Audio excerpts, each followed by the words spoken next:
Welcome to Go. It'll be a podcast about random shit.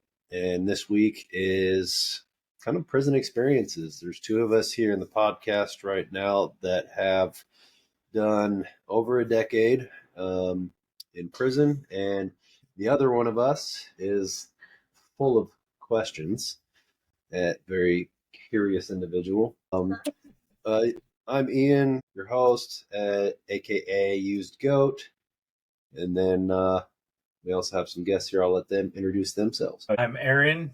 When I was locked up, everybody called me Smooth. And now that I have been released from incarceration, I am. My gamer tag is Ungabad. I was incarcerated for 22 and a half years. I did time in Washington State, Arizona, Minnesota, and Colorado. And I was released 3 years ago as of last November. I probably should have said that too. Yeah.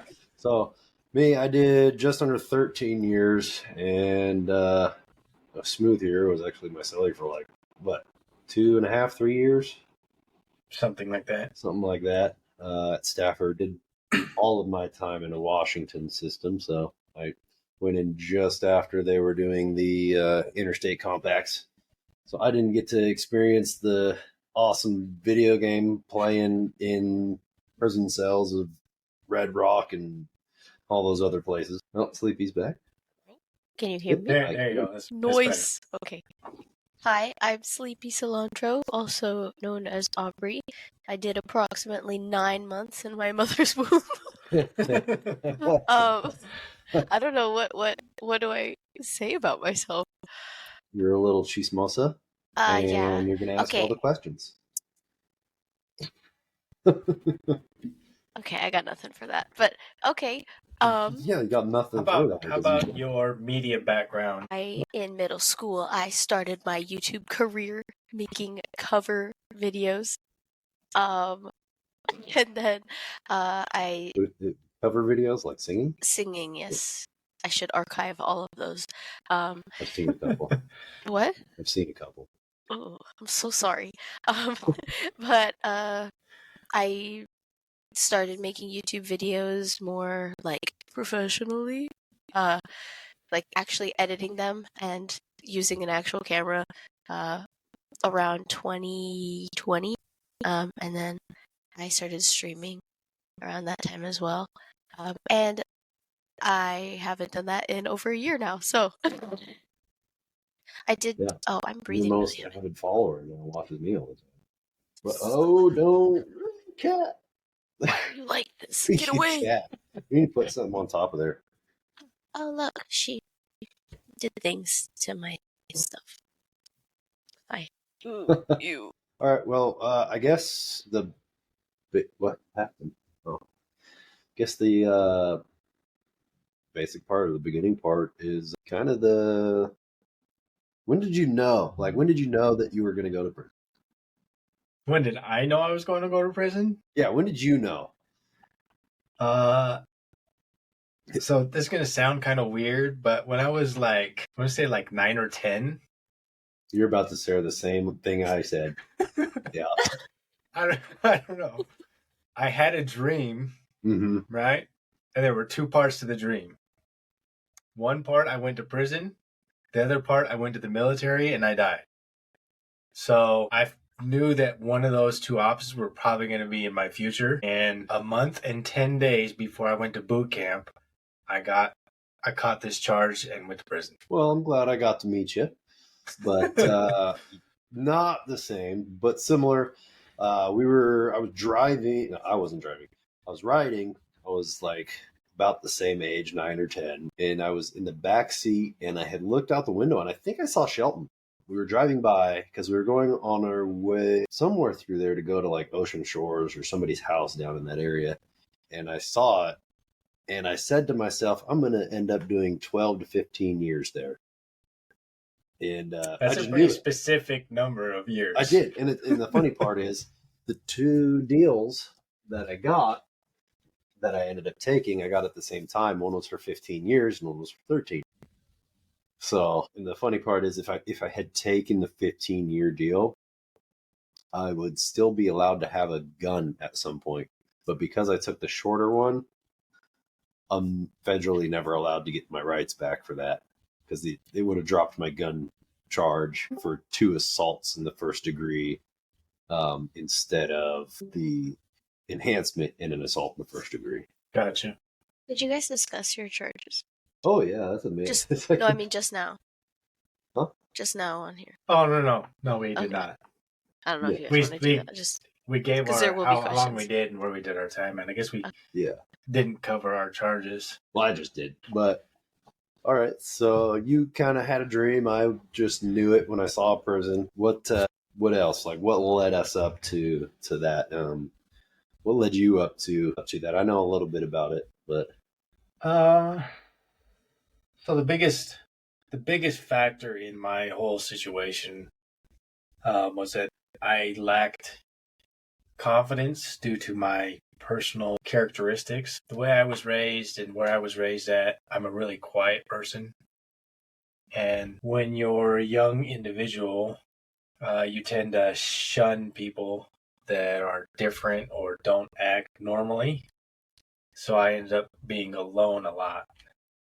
And then, which when you do start finding other individuals that are willing to accept you being kind of different, they're also either different or on the fringe of society. And I ended up hanging out with these dudes, and they were partiers and stuff, and they made some bad decisions, and we made some bad decisions as a group, and ended up robbing and killing somebody. So I have a horrible idea of loyalty and responsibility. So in how it played out is that I decided that I wouldn't say anything when the cops were questioning me. I didn't say anything through the entire time I was incarcerated about the crime or what everybody's involvement was to the authorities. So I ended up getting the exact same amount of time as my co-defendants. I had 2 co-defendants. They got, one got 70 years. The other one got 30 years. I got 40 years. And they were both over the age of 18. I was under the age of 18. They both gave statements and started ratting immediately. One turned himself in. The guy that got 30 years, he turned himself in to his probation officer. They both had extensive criminal records. I had no record up to that point. So, just hanging out with the wrong people, having the wrong attitude in life, and that's how that goes. yeah, definitely. What about you? What led you up to 9 months in the? I'm just kidding. Poor choices. No. I think I was planned. I'm pretty sure I was planned. Yeah. And you grew up same area you live right now, right? Close. Close? I live in Spokane. When I grew up about 69-ish miles north of here.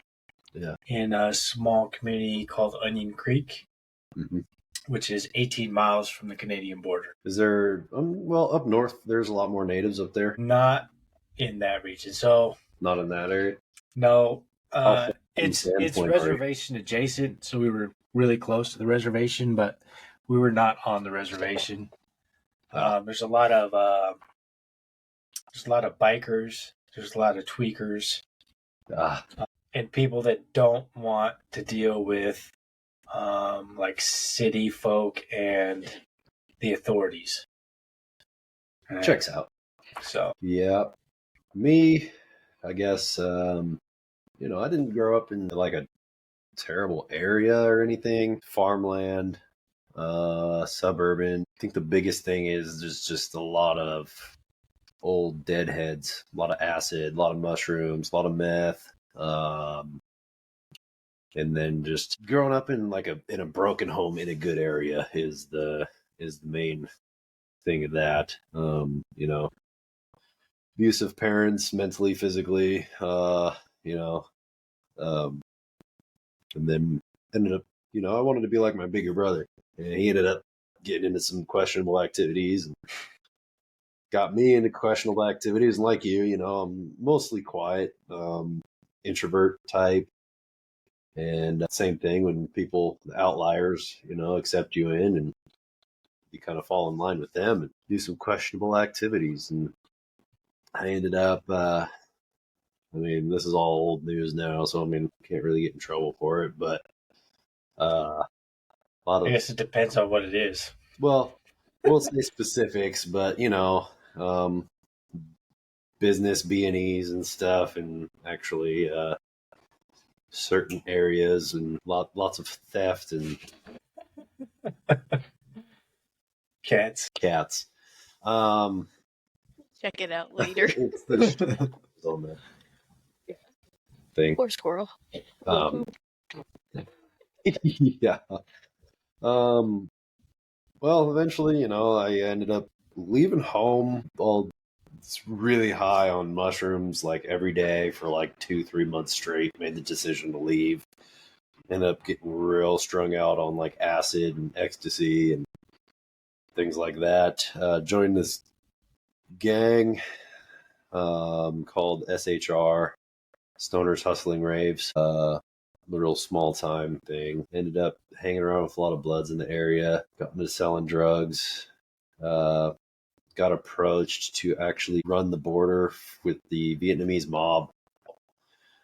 They wanted to actually send me to Vietnam, give me a new identity, and like all sorts of stuff. Like when I went into county, they offered to pay my bail and get me out of there because they wanted me as a loyal soldier. But this kid, I was actually 3 days away from going in the military myself. And that was like my ticket out of just being an idiot. And I went to meet up with this kid who was this up and comer.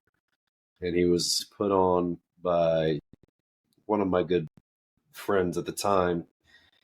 And so I was showing him the ropes of like, meeting with clients and stuff like that to, sell them shit. And we got approached, by people, and I ended up shooting both of them in the head. And miraculously, they both lived. And yeah, because it was one shot, hit them both in the head, and it was unintentional completely for the second person.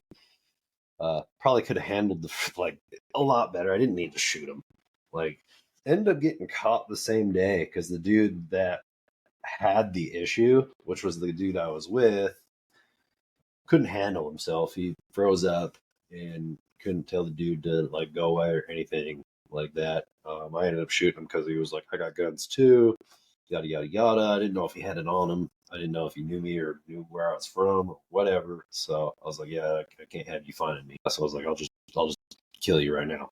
Stupid kid. But so we got out of there, and he has this asthma attack or something and stops right on the side of the road, starts taking off his jacket, his chain, taking out his wallet for some reason, and he's like hiding it under this bush right next to the road where these cops are going by. So they come in, and I duck around a corner real quick, and because I heard him, like I'm like, oh crap, oh, so I duck around the corner. They can't see me, and I kind of just glance out real quick, and I see him just standing by this bush, and these cops coming in, and I'm just like, I'm not gonna let this dude, like, fucked up sense of loyalty. I'm not gonna let this dude go down for what I'm doing. So I walk out. The cop beelines it past him, jumps out the car, pulls a gun on me, and he's like, "Put your hands up."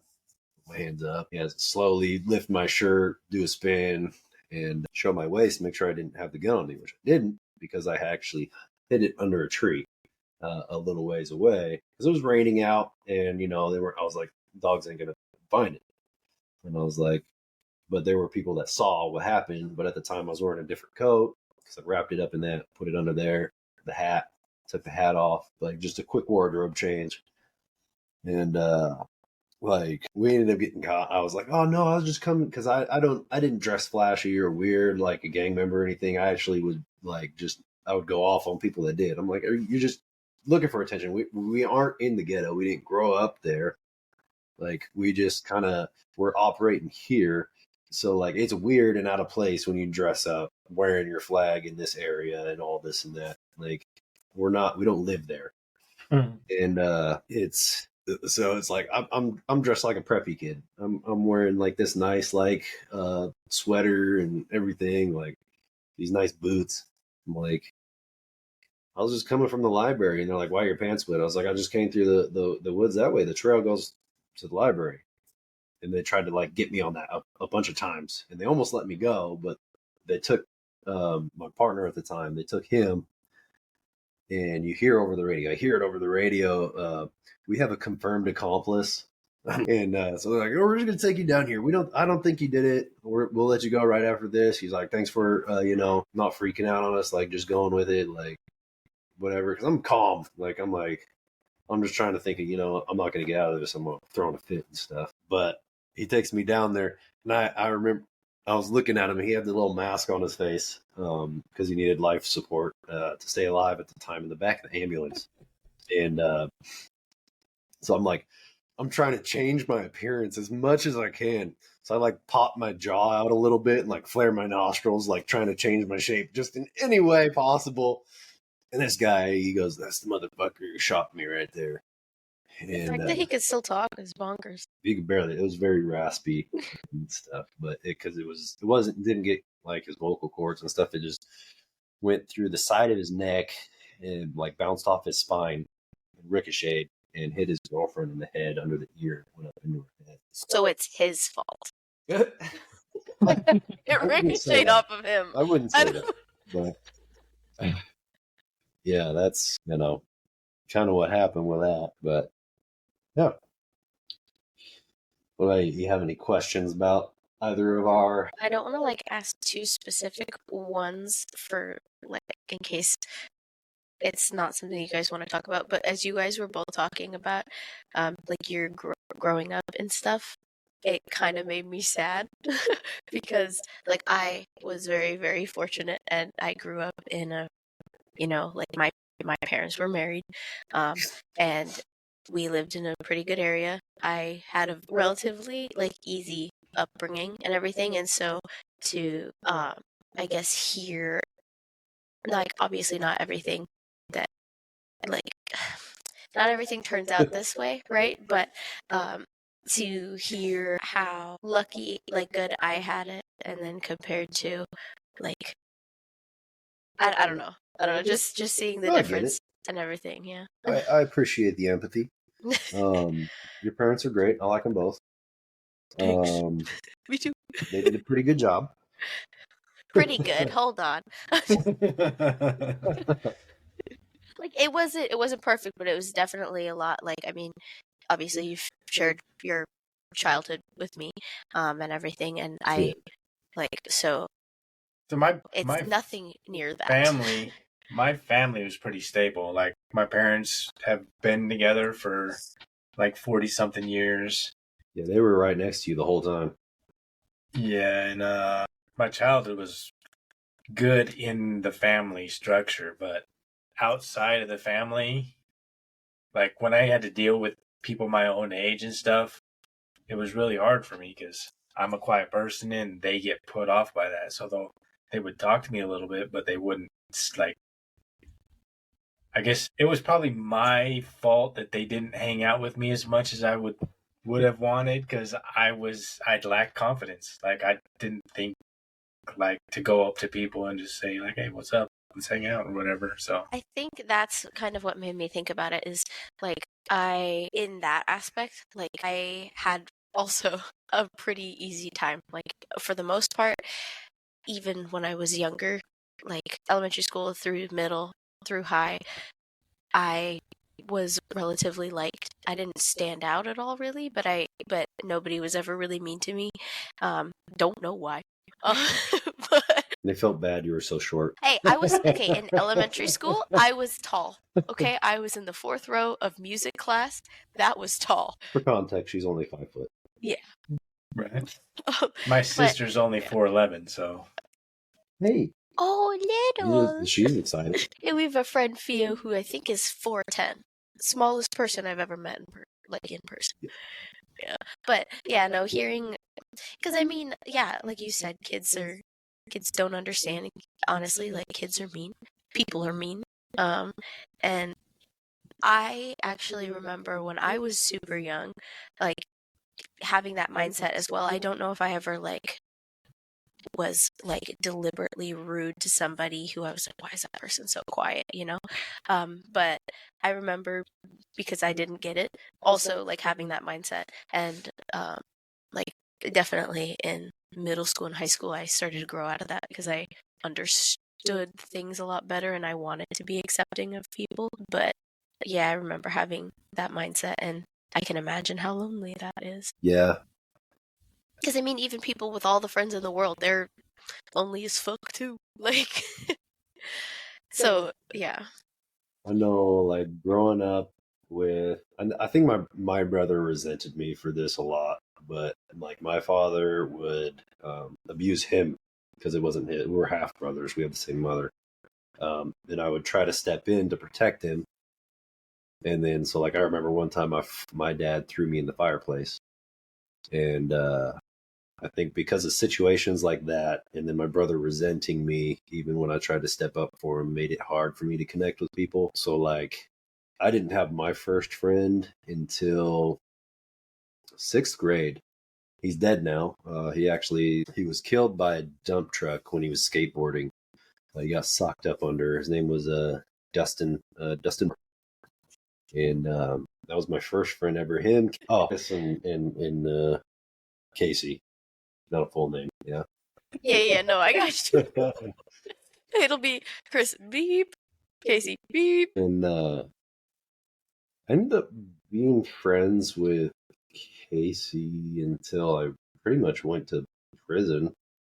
We didn't really hang out that much, but he was always around. Don't know what happened to Chris, but Dustin, he was unfortunately, and I think after that, I mean, I was just like a little dark metalhead, so I was blasting my ears with just Dimmu Borgir and Behemoth and like just the loudest freaking death metal you could find with the loudest headphones. And like scary.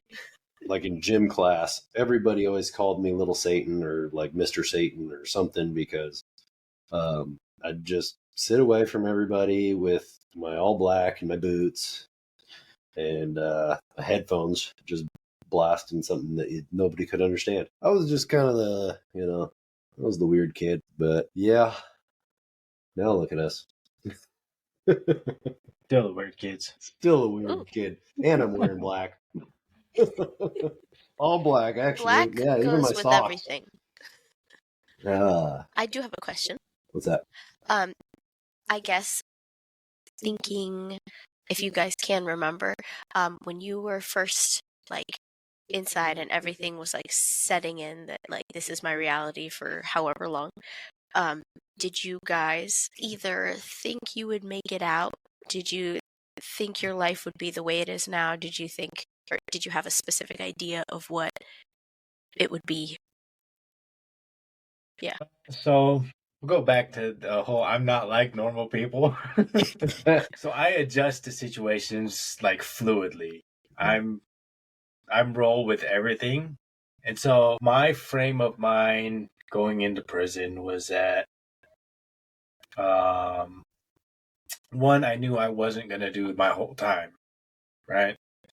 One way or another, I was going to get out of it before my sentence ran out. And two, I immediately accepted the fact that I was in prison, where a lot of people have a hard time adjusting to prison because they don't want to accept that they're going to be in prison for that long or whatever. I knew I was there it was going to be a long time, but it wasn't going to be the full time. And why I didn't think it was going to be the whole time, I can't really say. I was just optimistic about that. And I kind of saw how society was going, right? So when I got locked up, it was at the end of a period where they were talking about young people as a whole were monsters. And there was a whole generation of, we got to make example of these kids because they're a monster generation and they're just out to destroy everything, right?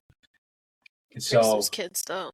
I know a handful of guys that were my age that got astronomical sentences for the same conduct that I had or even less. So I knew there was going to be a change in the law that would get us out because people would realize that that's just not right. You can't think that young people are irredeemable, right?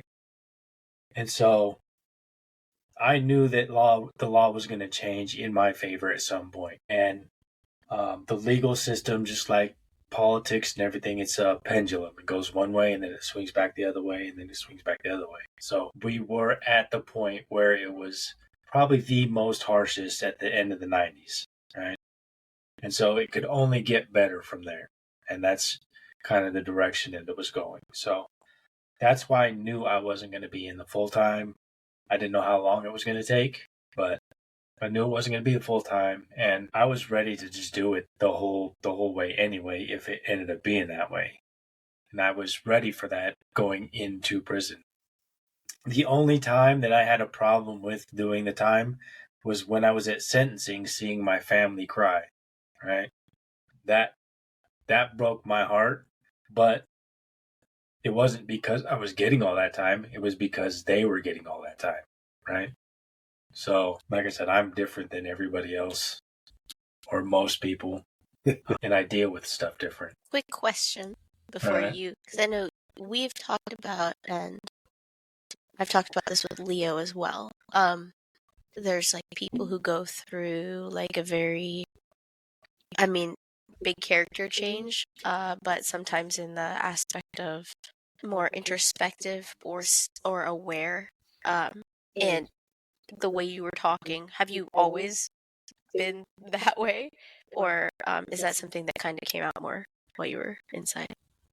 I think I've always been that way, and I think it has a lot to do with the fact that I wasn't raised around people. To be honest, You had a lot of time with yourself. I've had a lot of time with myself. Like, so the area we grew up was, like I said, 18 miles from the Canadian border. It was also 18 miles from the nearest settlement. So Settlement. it's not really, it's like a village. It's not like a town or anything. There's like a population of 200 or something like that in the community. So anyway, our closest neighbor that was close to my age was over a half mile away from us. So unless we wanted to track a half mile to go hang out or whatever, very young age, we just didn't do that. So my time was spent either in the house with my sisters, which was not ideal because I had 3 sisters, or just going out running around the woods playing with myself and coming up with games that I could play, sneak around, do stupid stuff in the woods. That's how I spent my life. So that gave me a lot of time to think about myself. But growing up like that hindered my ability to communicate with people. So it gave you a strength in one way, but yeah. The biggest change that I did have in prison was my ability to communicate with people, because I was always around people now. Was that a big transition for you? I mean, I know you said that you transitioned pretty seamlessly, but was that at least inside kind of oh shit, this is a lot? No, to go from not nothing really. to okay. Not really. So my ability to adjust to my situation allowed me to, because I do know the English language, so I could communicate with people if I wanted to. And so once I got into jail, people recognize qualities in other people. And the fact that I am quiet and I give people dead stares and stuff, I think people saw the strength in my character or the strength in me, and they would befriend me rather than me having to go seek them out now, right?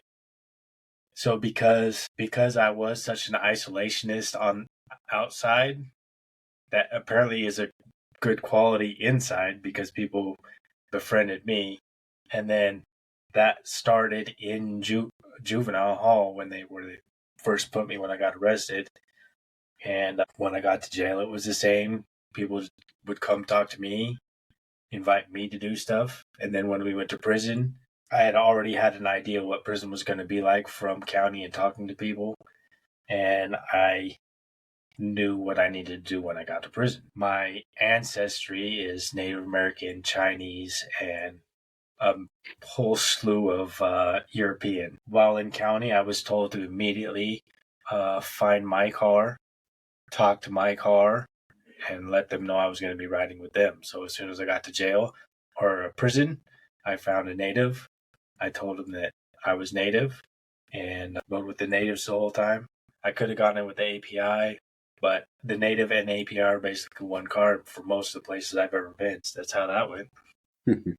What was the original question? Oh, yeah. Oh, the transitioning, into the going. Yeah. With the How was transition. your transition going into prison? Yeah. And then did you see like this for yourself, or what did you envision for yourself when you first got in? Well, my first day in county, like I went in, it was pretty late at night when they finally, and it was actually the psych ward, floor 7. And I got woken up early the next morning by a dude getting stabbed.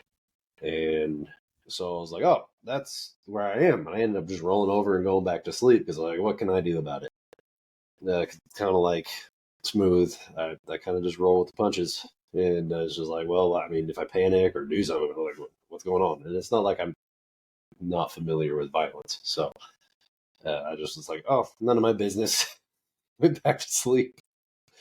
But that moment settled in a little later, in which it was like, oh, I could, very well could be that I die here. Because, I mean, I had no scope of juvenile or prison at that time other than what you, like, see on TV. And I thought it was just like, okay, this is where, like, the worst of the worst are. Like, the people that are, like, some badasses and, whatever. Most of them aren't. But, It's true. That's true. They're not. It's true. But I mean, I roll with the punches pretty well. When it really settled in with me was actually sentencing, and it wasn't the amount of time that I got. I mean, which in comparison wasn't anything. I mean, at first they wanted to give me 50 years, but I ended up taking that deal. So but the 40 years that I got was actually a deal. Yeah, my first deal was 30 years, and I was like, nope. But that's crazy. To the 40-year deal. All right, back to the. Well, I was told that it was death penalty or life is what I was looking at, and then I had a piece of crap public defender that he just wanted to take a deal, any deal. Yeah. Well, it wasn't the amount of time for me. It was seeing, because it was a really beautiful day outside, and they had this one window. The blinds were down except for on this one, and it was seeing the trees. Like, yeah, I didn't really look behind me because I didn't want to see my family crying and stuff. I knew they were there, and it was just the fact that I was like, I looked outside, I see the trees, and that was where most of my time was spent, was in the forest. And so it was realizing that I wasn't going to be able to touch a tree or hug a tree or be out in the woods away from people for an extended period of time, which I was like, and that's the part that really kind of just broke my heart, honestly. But I know if I like had looked behind me, like it was like a quick glance, and I saw everybody there, family, friends, and yeah, I was like, I don't want to turn around. That would suck. I don't want to see their faces. And the whole time I was going through county, I was instructed, don't look back that way because they'll just show your face on camera and you'll be on the news. So I was always like pointedly looking away from where cameras would be. But when I got to Shelton or Stafford and all that, I was questioned a lot because I'm 100% a white guy, but we have family heirlooms and things that were passed down from the res and stuff. And it turns out like these were like bought by our, like probably bought by our like great grandpa on some sort of trading post. And like way back when, the only ties that we had with the reservations was a missionary that came over here from Ireland, and that was way back when. But I didn't like my thing was I didn't want to ride with the whites because again, TV they're all Nazis and skinheads and all that, and I was like I don't want to be racist and hate black people and Jews and stuff like that. I was like I don't want to do that. So I kind of was like no, I'm gonna take that 1% native that I don't have. And you didn't know that at the time. You didn't I didn't know that at the time. And ended up eventually becoming one of their drum carriers way down the road and teaching music and song and stuff like that. Got pretty well respected in the car. So it was bonkers. Okay, obviously most of this stuff we've talked about, but I'm gonna pretend we haven't. I remember hearing about your. I don't know. We can cut this out if you want to, but I remember hearing about the crime that happened. Like my mom was talking about it, and it's so crazy because after we met and like we talked about it, I was like, "Oh my god, bro! I knew about that. I heard about that all the way up in Everett." I remember my mom was like, "Oh yeah, some gang members, they blah blah blah blah blah." yeah, I was on Washington's Most Wanted once or twice. Yeah, I want to make like jokes about that, but obviously people who are like don't know us are gonna be like, why is she saying such inappropriate, horrible things about such a serious topic? Like I want to be like, ooh, what number did you get? Like, yeah. were we high up? Like, I'm curious on what did he say?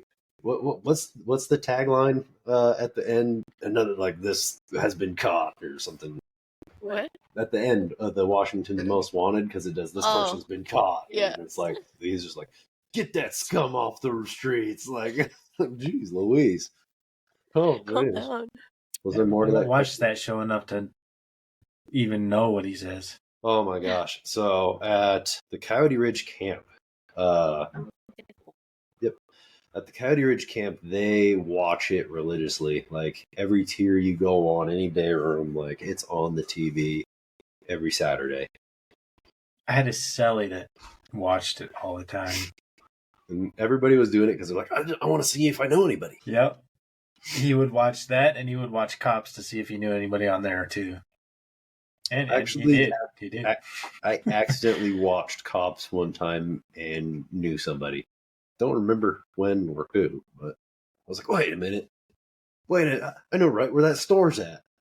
Yeah. I mean, being in prison, you're bound to know somebody that's on Cops or America's or Washington's Most Wanted or whatever.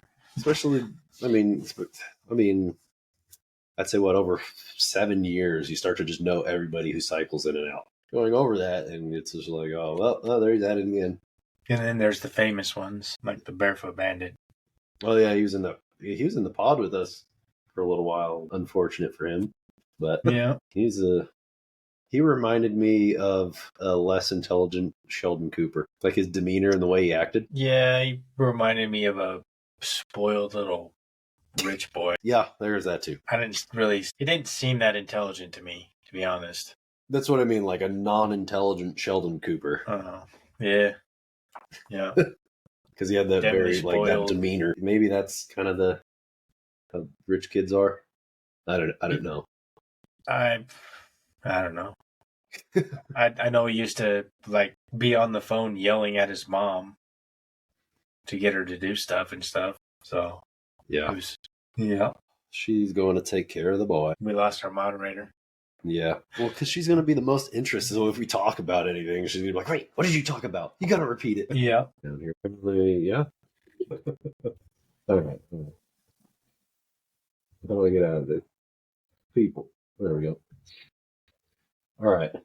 You're fine. Oh. We lost our moderator, so we didn't have anything to say. Yeah. Well, because I knew that if I had asked any questions or things, it would be like prompts. You'd be like, "What did you talk about?" Even though you could watch it later. Wait. You're a little chismosa. You're gonna be like, "What did you talk about?" You have to repeat it. That's not it. Completely inaccurate, I suppose. Okay, to be fair, I just like to know things. It's not necessarily like I want to be part of the drama, you know, but I like to know details. Like I was gonna ask you because can you cry over here? I was gonna ask you, like, because I'd like to know the details. I'm very bad at telling stories and keeping it short. So when you said that your dad threw you into the fireplace, I was gonna ask, not that it's important, was it on? Well, I mean, That yeah, was that very is. important for I me mean, to know. that could be important. No, it was not. Okay. Yeah. I figured that's why I held my tongue. I don't have burns all over my body. So. That's serious self-control right there, okay? Because normally I can't not ask a question. No, that's fine. Yeah. Ooh, I think if you do have questions, you should ask them because that's kind of the point of this. Yeah, but that was a stupid one. Well, it's I mean, not stupid. was it? I mean, it was relevant. I'm sure there's other people that would be curious too, and that's what makes it more engaging. Let's see. I guess. Oh, little baby. Is he hungry? Does he need to eat?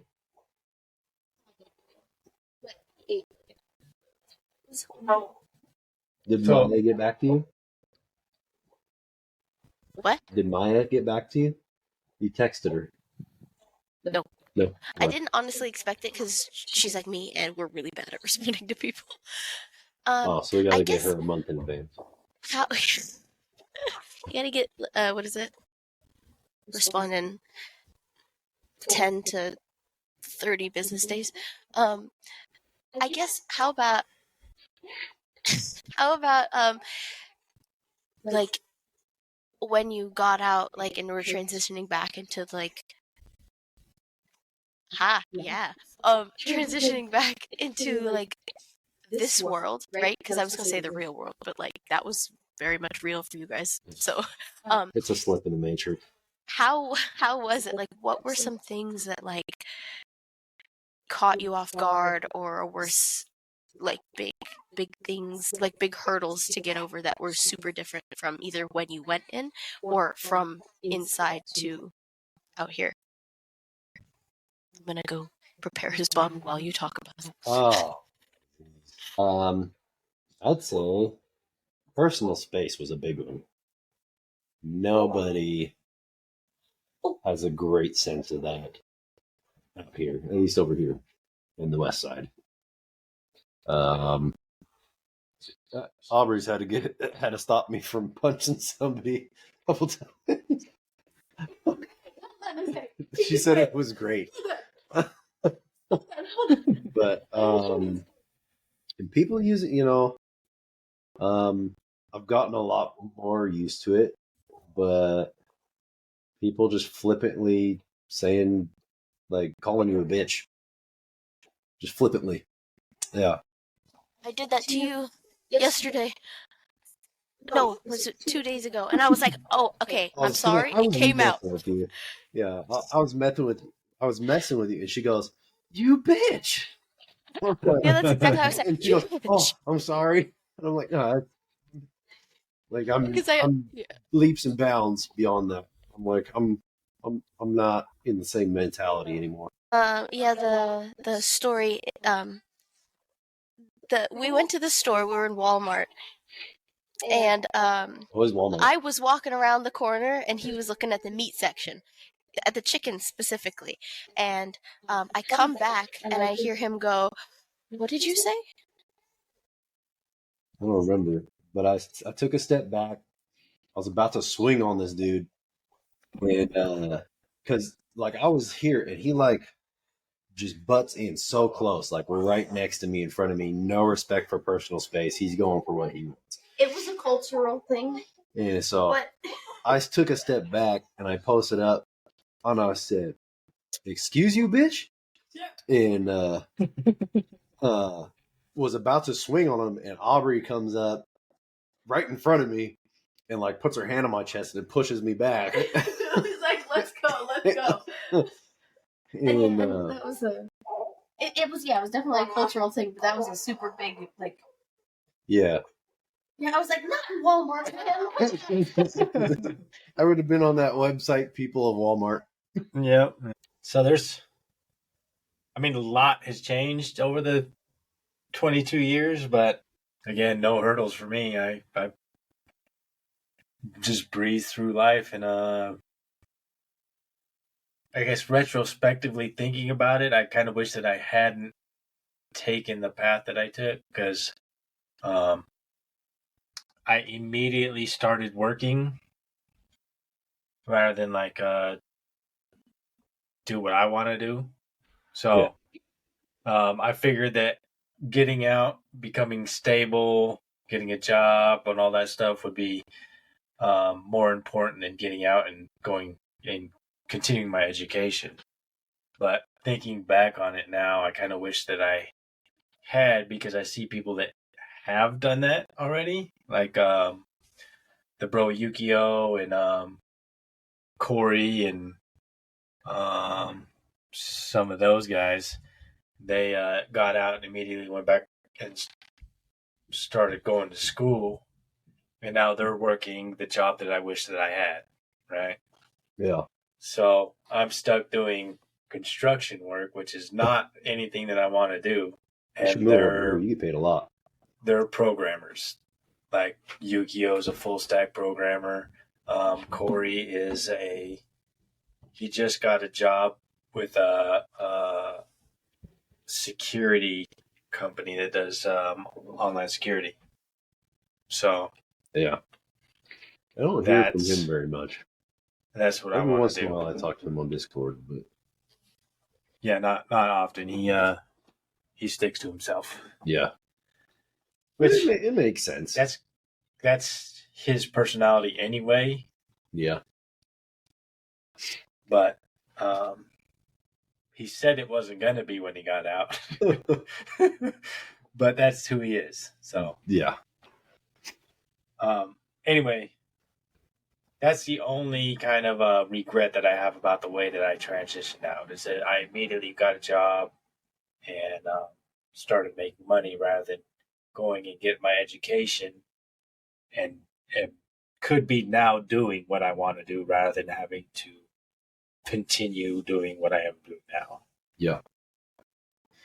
My problem is, like, when I went to Coyote Ridge, I got my, got 2 different trade school degrees over there.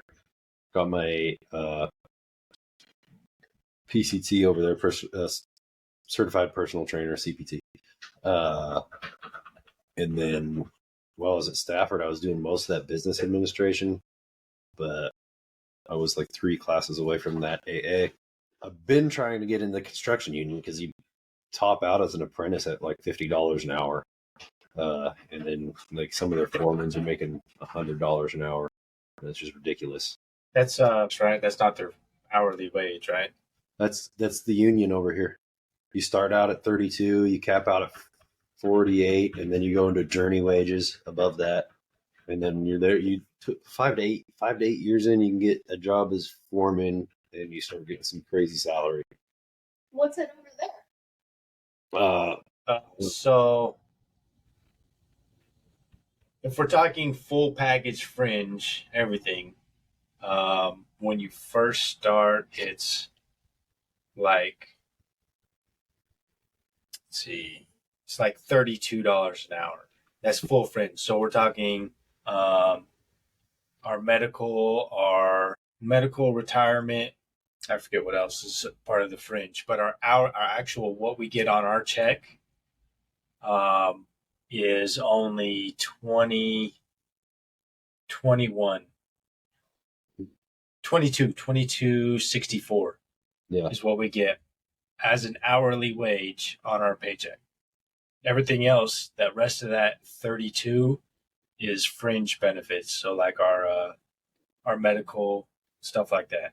I don't know if it does the same thing over here like that. I don't know those numbers that you get gave the fringe. I'm pretty sure it's the fringe. What you're talking about? Because our journeyman max, when I get full journeyman, if I go full journeyman as a cement mason with the full package, is 52.80 something an hour. That's a full journeyman. But that also includes their health insurance, their retirement, everything that they take out the check to go to other places. Yeah. I just realized we both have something hanging over our right shoulders. I know that the wages over there are quite a bit higher than the wages over here, but I still don't want to be in the construction industry just because I'm turning 43 this year.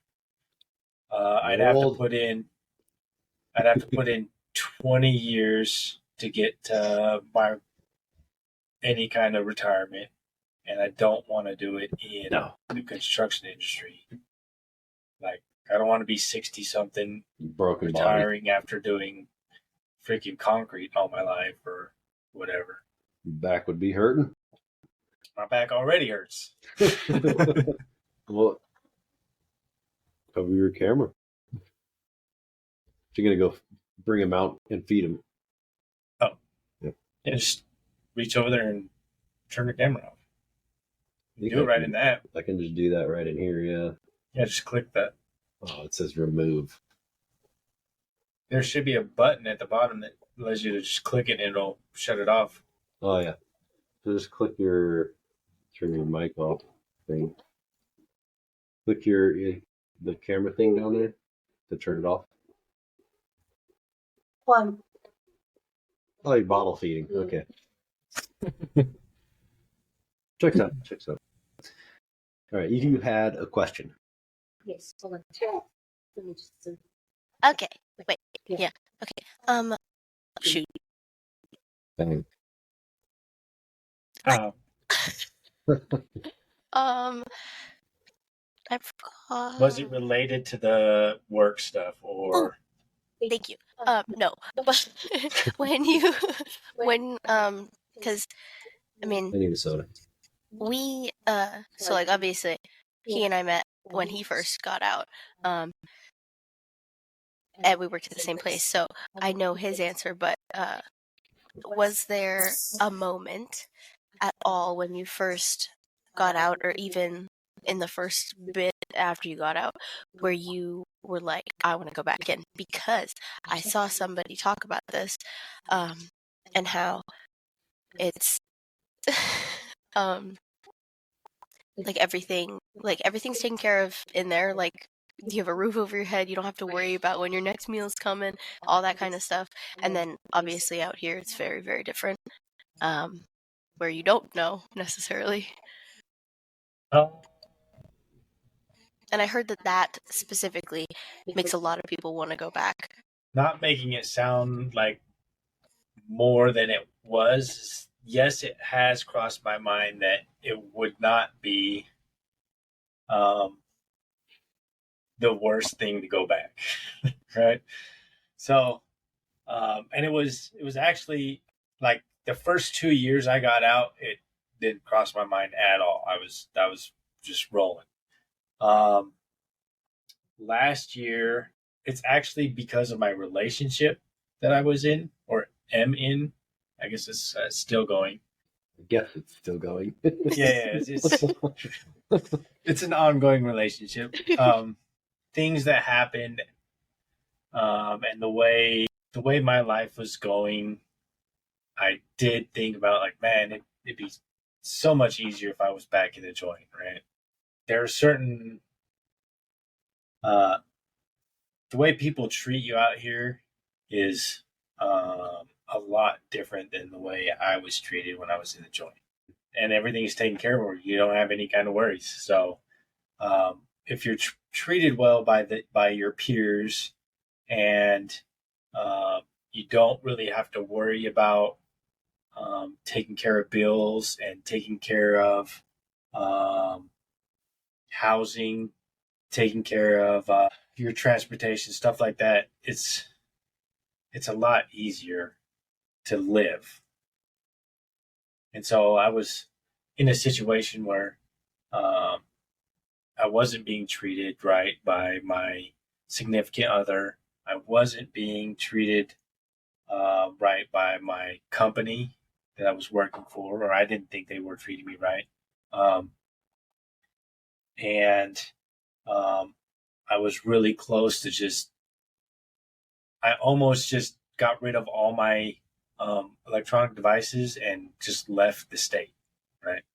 I was just going to disappear on everybody because I didn't want to have to deal with anybody's egos, and I didn't want to have to. I guess it had more to do with me. I didn't want to have to live up to everybody's expectations of how I should be living. I wanted to get out of it, and I was this close to just leaving, and nobody would hear from me again. Like my family, nobody. So, and part of that thought process was, well, I could just go back to prison and then they wouldn't hear from me. But that was just a slight passing thought in my whole thought process. But I was really planning on just leaving.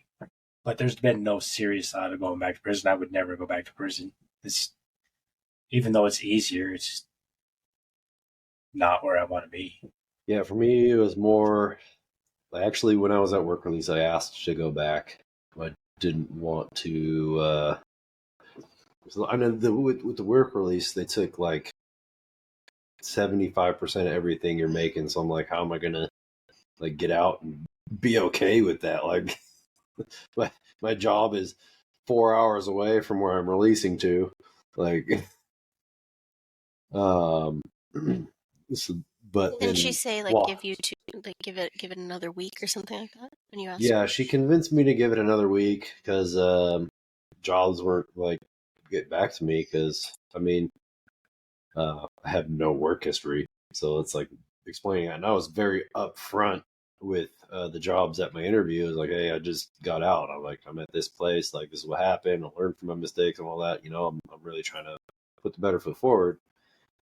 But multiple times, I wanted to go back because I didn't want to have to deal with people, and it's easier. And as soon as I learned tattooing and I started doing that while I was in, like, I never had to go to mainline. I just made a spread for every meal and for snack and like that. Tattoo artists are like prison millionaires. It's just the job thing is crazy. What's that? I said the job situation is crazy. Yeah. Trying to get a job, depending on what facility you're at, a lot of you'd be there for almost 2 years before you get a job, and you're just getting by on indigent stuff. And you actually, if you get anything over, like at one point it was $10, it went up to $25. If you got anything over that, they take money from that to pay off your indigent debt. Are you talking about inside or at work? Yeah, inside. Release? Okay. They always getting a job thing out here is even crazy. Yeah. I guess that's another question. Yeah. Oh, so how was it? How has it been having to like obviously go into that with new relationships, whether they're romantic or platonic, and with work? Like, what have you been met with when, like, oh my god, he's farting on me. Getting out, I immediately went into the trades. So finding a job was easy. Like, the only criteria you need to get into the laborers is, do you have a 10th grade education and do you have a driver's license? If you have those two things, you can get into the laborers union.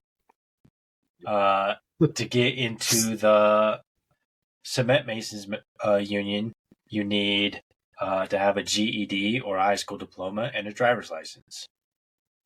You don't need any experience for either of those. They'll bring you in as an apprentice and train you up. You don't even need to be.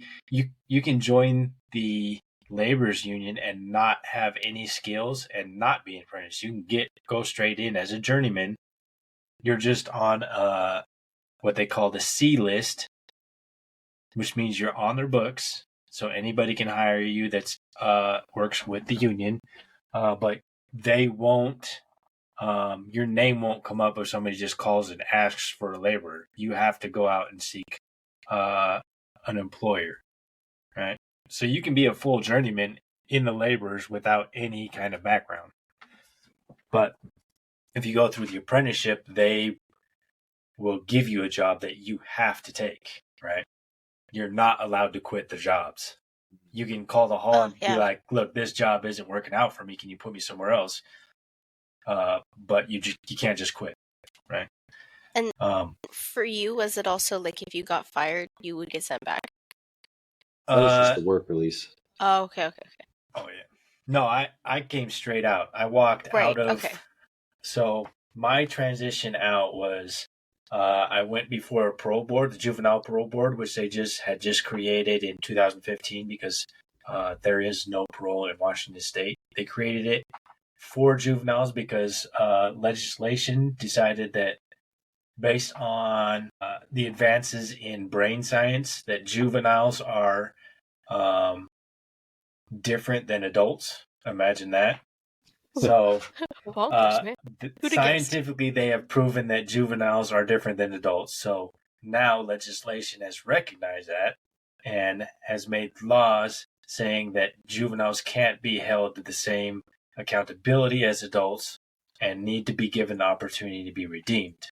They created the juvenile parole board so that they wouldn't have to go back and resentence a bunch of juveniles that they had given adult sentences. So I went before the juvenile parole board. They found me releasable, and I was released. So I walked straight out of my prison cell to the parking lot of the prison and got in a car and left. Was that from Stafford? Yeah, that was from Stafford Creek. Whereas the majority of other people don't do that. They go through the whole release process, going to step downs in custody. Yeah. So you technically just got an emergency release. Basically. Yeah. So let's walk it through. So that was my release. And then I got out in November. I didn't do anything for December. January, I didn't do anything for December, January, February, I got my driver's license and talked to the union rep that's in charge of the apprenticeship. And then March, the end of February, beginning of March, I went to the apprenticeship training. And then I think the second week of March, I had my first job at a traffic control company called North Star. And I stayed there for a year and a half until the union changed their rules on how they, the apprentices log their hours, and they screwed me out of 250 hours that I had worked. I was like, yeah, I'm not going to deal with this. I'm going somewhere else. So I left that union and joined the cement masons. Jeez. But I tried to leave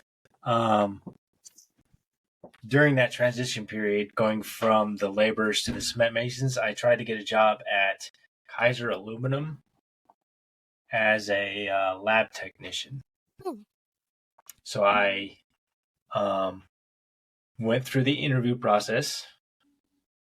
At the interview, they said every single one of the people that were in the interview said this is the best interview they've ever had, and they wanted to hire me on the spot. Awesome. So they offered me the job. It went to their PR, who was, they required doing a background check. It went to the background check, and my thing came up. My response to the background check, they were like, you have this negative thing on your background report. Can you explain it? So I want to say about 90% of my interview was talking about my previous incarceration and how my previous incarceration applied to my work skills and the information that I know and how I deal with stuff, right? 90% of the interview was about my incarceration. I put that in my response to the background check, saying that the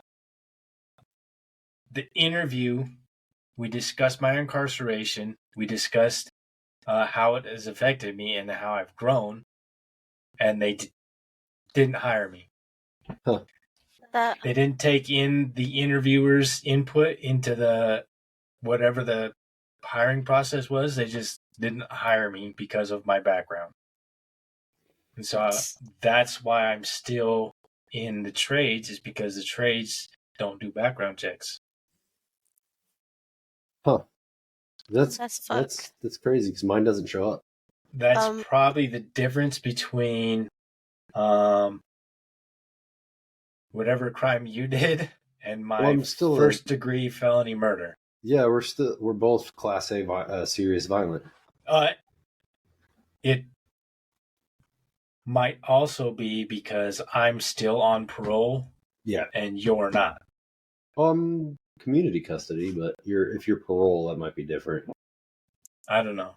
Yeah. I mean, the law states that it drops off your record, or they can only look back 7 years, right? Yeah. But they looked all the way back to 1999. Oh, so that's why they broke the law, huh? I don't. I'm sure there's rules. Yeah. I'm sure there's rules around it, but. But did you need like federal clearance for state like properties and stuff like that? They have other employees there that have felonies on their record. So, I don't know. And then the same situation. The beginning of this winter, I wanted to get a job and work through the winter, so I applied at a subsidiary of Amazon that does delivery drivers. And I did the interview. They were like, "Man, we don't normally offer people jobs at the interview, but you're such a great interviewer and you seem to be such a good guy that we want to offer you a job." And I was like, "Yep, let's do it." So they did the whole onboarding process. It got to the background check, and they shot me down on the background check. Jeez. That's I feel like something that a lot of people don't consider. Also, do you guys want to talk about how trash DOC is? Because my mom and I talk about this all the time. How trash? Well, because like, I mean, obviously from people who haven't gone through it, it's different. But to see like what he had to go through and like hear all the stuff about how like they wanna pretend basically that they're trying to help transition you into real life, and then they do everything in their power to like make it as hard as possible. Not all of them are it bad, seems like a lot. And your personal experience was pretty rough as well. So the way they treat the transition stuff. So for me, I had so much time that it was really hard for me to get programs for the transition. Even so, they like to walk the line of the law, right? So they'll get a mandate from legislation, and they'll do everything in their power to be within the law, but give us the least amount that they can, right? So in 2015, we knew that they were coming around with juvenile parole. If you have done first-degree murder, not aggravated, you have to do 20 years, and then you're eligible to apply. And they have to give you a hearing within so much time, right? Well, 2015 comes around.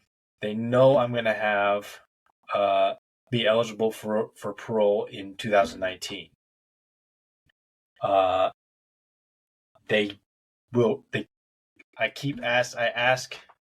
ask for programming for transitioning offenders, right? because I was going to see the parole board, and more than likely they were going to release me. But because the law says that you're more than likely going to be released, they don't have to give me services because it's not guaranteed that I'm going to be released. So I didn't get any kind of transitional programming to get out. I just kept doing what I was doing. And that's how they treat everybody that's got more than so much time, right? So if you have, I think, 7 years or less, you get the priority for educational and work programming. And then if you have 6 months or less, you get priority for the transitional programming. Is that because, like, theoretically, the lower the sentence, the less heinous the crime? No, it's so that they don't, because they have a responsibility to give the programming to the guys that are closest to release. So if you have, I still had, in 2015, I still had 25 years or something like that to do. Oh, I see. Okay. So, but in reality, I only had 5 years to do. But they didn't want to give me the programming because there was a potential that I didn't get out, rather than a potential that I do get out. But the law states that at 5 years they have to start giving me that programming. Wait, so at 5 years of getting, like, you're 5 years away from getting out? 5 years, no, at 5 years to the point where I can go see the parole board. Oh. They're supposed to start giving me that programming. Wow. But the way DOC policy reads is that seeing the parole board isn't a guarantee of getting out, so they don't have to give you the programming. Wow. Yep. I at some point in my life, I want to become a lawyer and sue the crap out of DOC for situations like that. Yeah. Hey, I support it. Gosh. And legislation just made it a little bit easier for me because I don't have to get a law degree and I don't have to take the bar. You don't have to pass the bar. That's bonkers. What? Okay, I don't even. That could be a whole different podcast. What the heck is going on with that? I specialize in representing fish. Well, so the whole bar exam situation is anybody that can study can take the bar exam, right?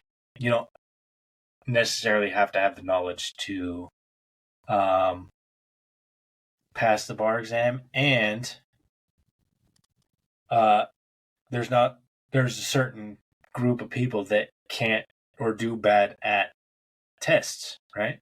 Right. Testing, anxiety, and stuff like that. If they go in, they have all the knowledge, they can be a good lawyer, but they have test anxiety or whatever, and can't pass the bar, then they can't be a lawyer. But the new legislation remedies that. That's a big bar that they had to get rid of due to racial backgrounds. Okay. I hate tests. If it's over 20 questions, I'm like, oh, that's going to take so fucking long. Yeah. And then you'll see me in the corner reading a Pathfinder book for 9 hours straight. Hey, at least that's something you're interested in, right? Well, so should the test. I mean, I went and did something to do it. Yep. But so we skipped a whole chunk of what we were talking about. We went from first getting locked up to after we got released. So yeah, so we'll have to do it during, I guess. Yeah. Do you have any questions about our actual incarceration? For sure. It's just actually thinking of individual ones. He can attest to how bad I am at, like, verbalizing sometimes. Or verbalizing things that make sense. So knowing this in the future, maybe writing questions down beforehand. Yes. For sure. And maybe do a script for your entry also. I just coughed and burped at the same time. That sucked. You're one off the trifecta. Yeah.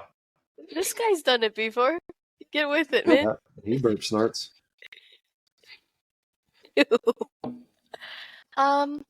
Yeah, we'll have to do a script next time for the entrance, and definitely have a better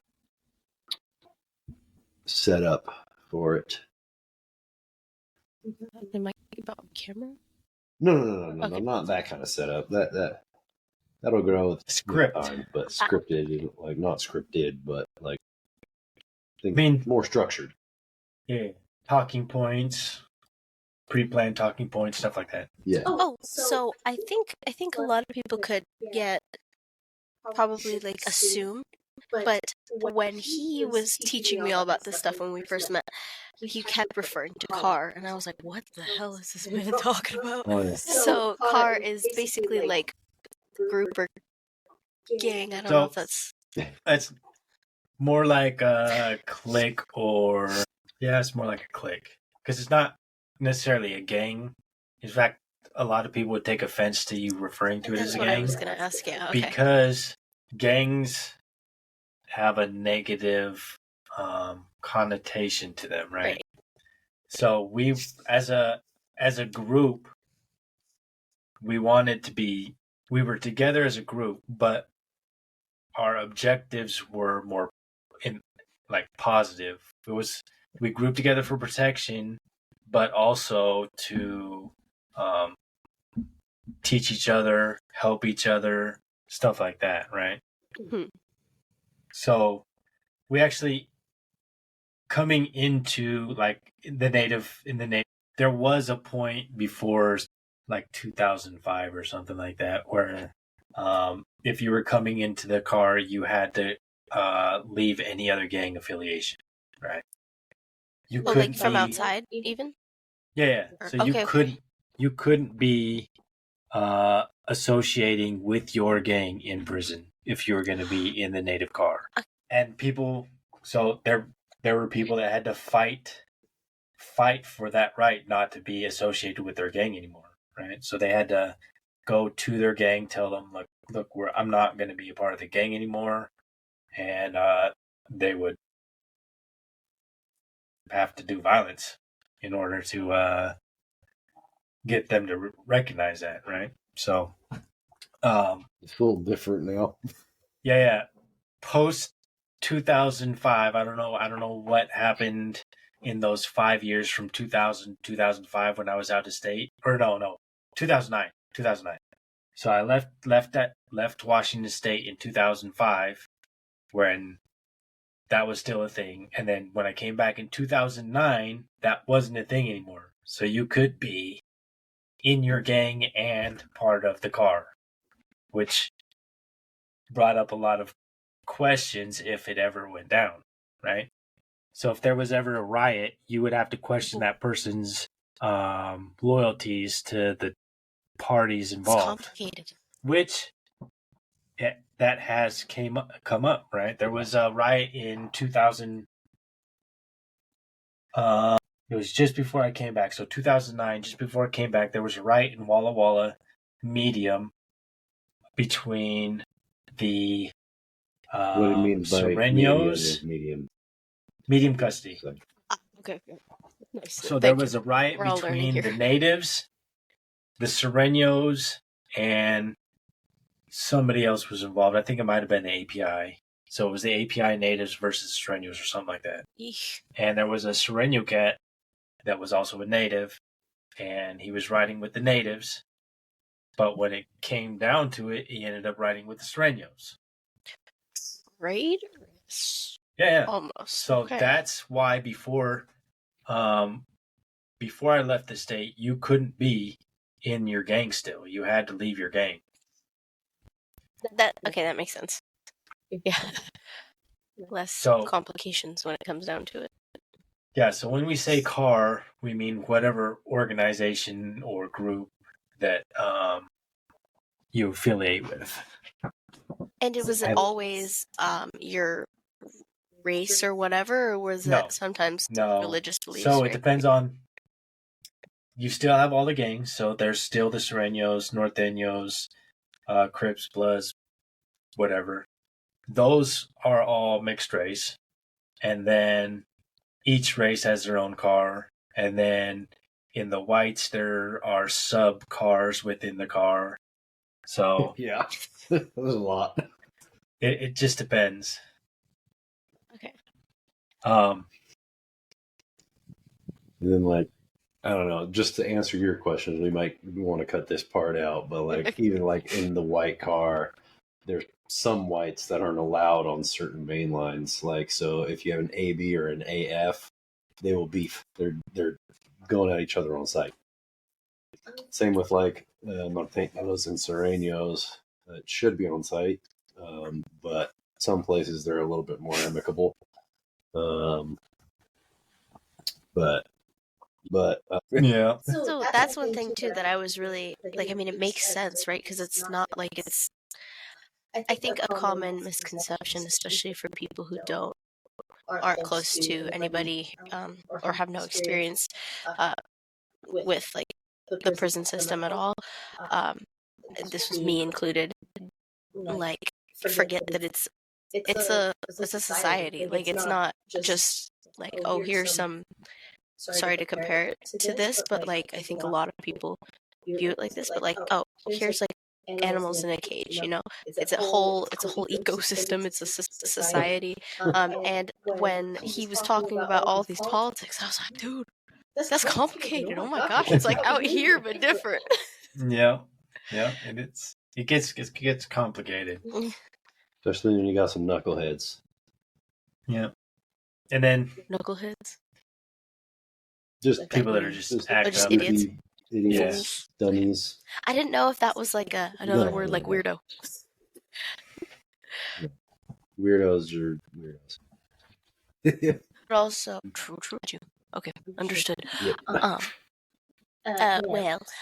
What was, I guess, now that we've gone over the politics thing, one can assume, especially based off of some of the things that you guys have said, that there are levels of respect that people can gain. So what was your guys' individual experiences? Were you guys like mid-ranking, high-ranking? Like, so there's not really that much of a ranking system, but within the native car, there's not really that much of a ranking system. You're either a part of the group or you're running the group, right? So everybody, it changed over time, right? So when I first got locked up, everybody got a vote in every action that took place, right? And then there wasn't really any dictating to people what they were going to do unless they were doing something stupid and you had to correct them, right?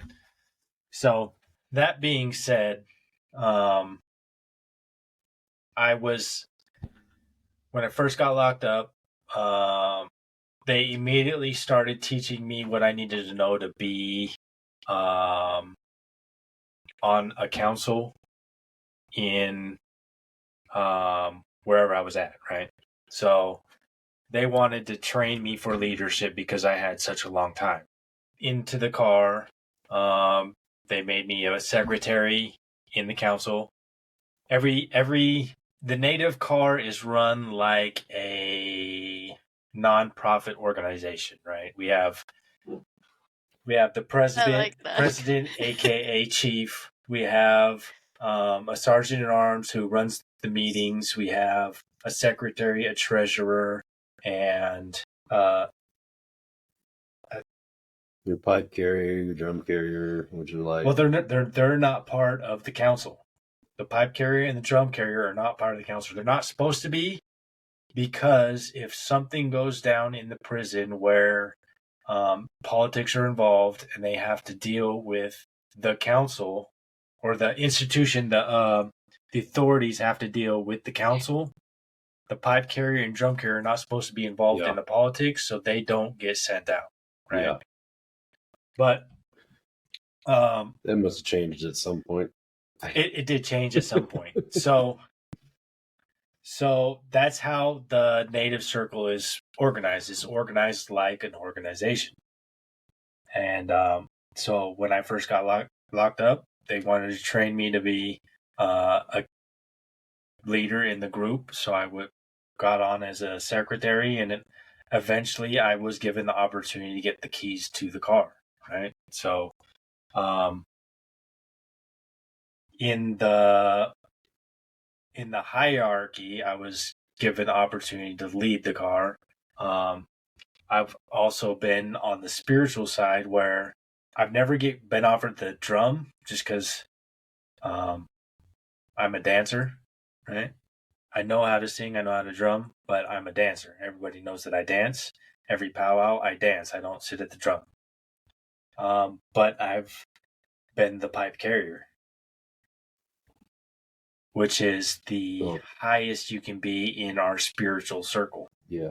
So what it means by pipe carrier is it's a, you watch in like movies and it's the super stereotypical smoke 'em peace pipe. Not and it's not peace as in PEACE.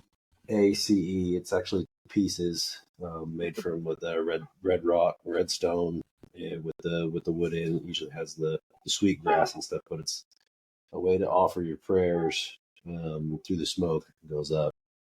There's particular ceremonies, and you carry a lot of the traditions of the sweat lodge and everything through that. So to explain what that is a little bit. So I have, in my time in the joint, I was at some point reached the highest level you could within the car. When I came back from out of state, I kind of stepped back from that aspect because the entire system had changed when I got back.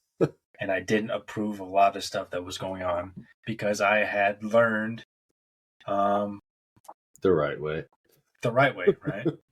Yeah. Wait, so why were you out of state? I think I missed that. So in 2001, the Washington State prison population was overcrowded. They were sentencing too many people to prison time, and the prisons that they had couldn't. They had too many people. They couldn't house everybody. Okay. So they were sending people. At first, they were sending people and making them stay in county jail for longer. But that was overcrowding the county jails. So they started contracting with private prison corporations starting in 2000. Nope, it might have been 99. They started in 99. They sent a bunch of people to Colorado in 99. They were there for like 2 years, but they rioted because they didn't want to be there anymore, and they sent them back in 2001. In 2003, they let everybody know that they were going to do it again. They contracted with the Nevada State Prison, and they sent a bunch of people to Nevada into their state prison, not a private prison. And then in 2004, they contracted with, I forget the name of the CCA, Correction Corporation of America. They contracted with them in Arizona and Colorado, 2 prisons. The same prison where they had contracted in 2000 or in 99. They contracted with that same prison again, and they sent the guys from Nevada to Arizona, and then they flew a bunch of people from Washington to Colorado, to that prison. 5 days after we were there, we rioted, caused millions of dollars worth of damage, and were locked down for several months. And then they sent us to Minnesota, who they had opened a new contract with. And so we got sent to Minnesota. and then they sent half of us up there, half of us down to Arizona. And then if you got in trouble, or Minnesota was supposed to be a minimum custody institution, and Arizona was supposed to be a closed custody institution. I got sent to the minimum custody institution, which the way they run that institution is way beyond what closed custody in Washington State is. So the way that, so they make you walk down a yellow line when you're walking down the hallway, and you can't speak in the hallway, otherwise you go to segregation. There's a lot of aspects of the way they do their custody that is like worse than closed custody. And that was their minimum. That was their minimum. So I ended up going there, but the way that CCA does their classification is that for every year that you have on your sentence, you add 1 point to your custody, and the higher your points are, the higher your custody is. So I immediately went off the chart on their custody and should have been sent to Arizona. So as soon as I got to Minnesota, they put me in segregation, and I sat there for 6 months, and then they sent me to Arizona. And Arizona was way more open. You could just wander around their joint and they wouldn't question you. You could just do that all day long. Interesting. Okay. You just go up, hit a button on a door, and they'll pop the door. No questions asked. You can go anywhere you want. And that's why in the beginning I said I didn't get to experience the joys of Red Rock. Yeah. Arizona was the best time, like, in like my entire life, right? That's the most fun I've had in my entire life up until I got released this time. So for me, that was Coyote Ridge, actually. Is that the one with the nice sunset? A lot of people hated Coyote Ridge, but I was like, I liked it there. Wait, so I guess, would you say that, like, because when you were talking about stuff, like, I was like, what if I went to prison? What should I do? And you had said, like, make yourself seem like somebody that you don't want to fuck with, right? So Prison ones I've heard are different. Well, yeah, but like, women's. so like, women's. I've heard the women's prison is way harder than the dude's prison. Yeah. I've heard that. That's too. why I was like, just don't be somebody that people want to fuck They with. still have, so in the women's prison, when they took away our clothes, they had their clothes for way longer than we did because they rioted over it and they would not give up their stuff, right? They are more violent towards each other than the men's prison is. That's it. Okay. I mean, yeah.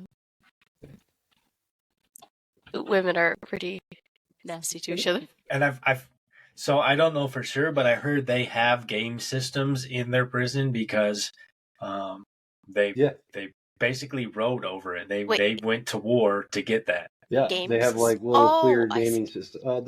They gave so men's has one now too. They got like Pokemon and stuff like that. Like Pokemon Go. But I saw the pamphlet, like the gold other ones, like Arceus and stuff like that, silver and all those older ones. Yeah. But I seen the women's property pamphlet, and I seen the gaming system on there. Yep. So as soon as I got back from out of state, I started trying to push to get gaming systems in the men's system, and they were like, nope. We gotta do it like the ladies do it. Yeah, we got to riot over that shit. Yeah. Oh my gosh. Well, would you say that you were somebody that people just kind of were like, let's not mess with him? Or, because I mean, you did say, like, you did say that you were, at one point I couldn't tell you. I don't know the mindset of people. Yeah.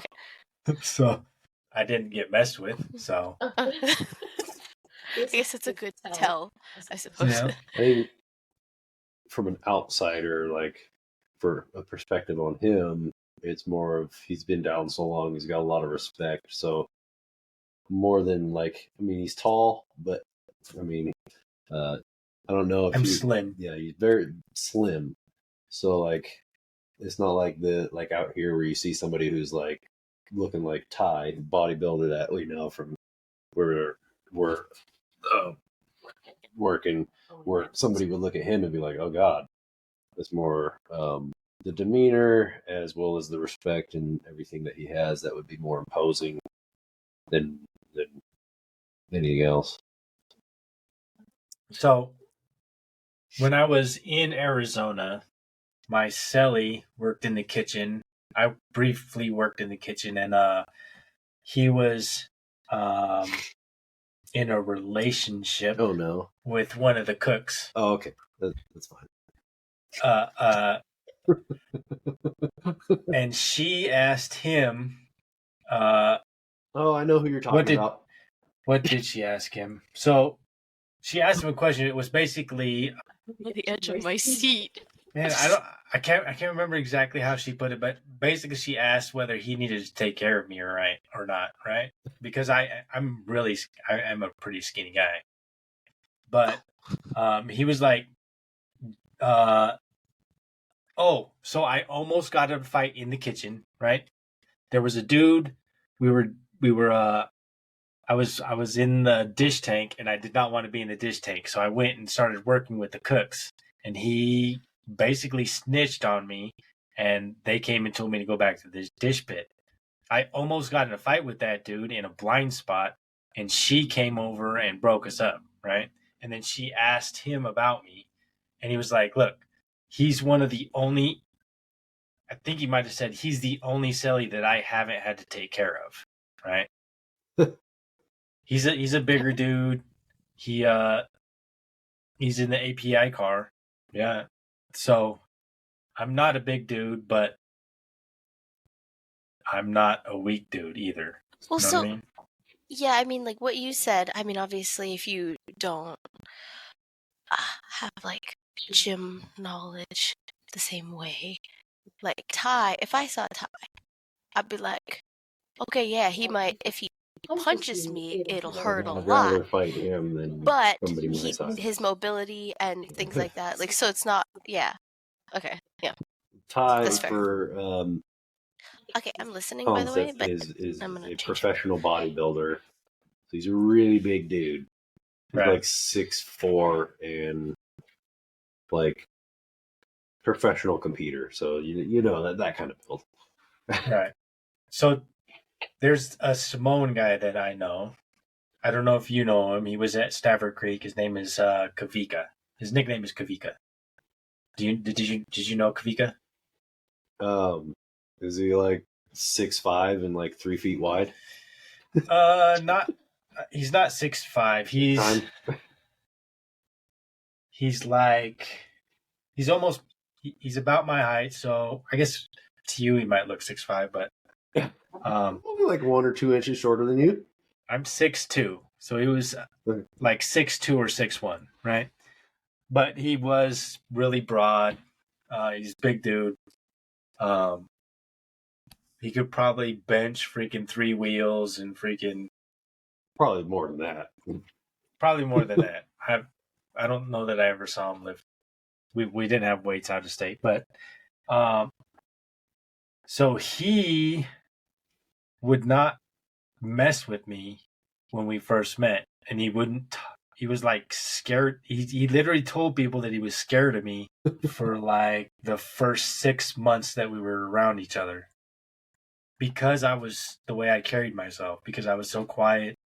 And like I said, I give people eye contact, which isn't something normal people do, right?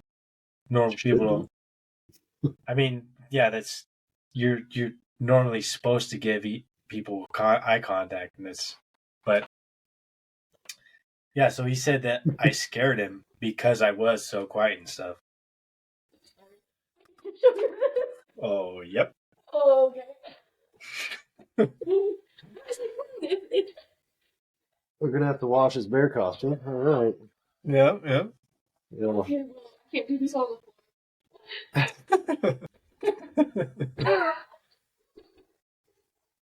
You gotta change him. That's what you do. Leave him alone, squirrel.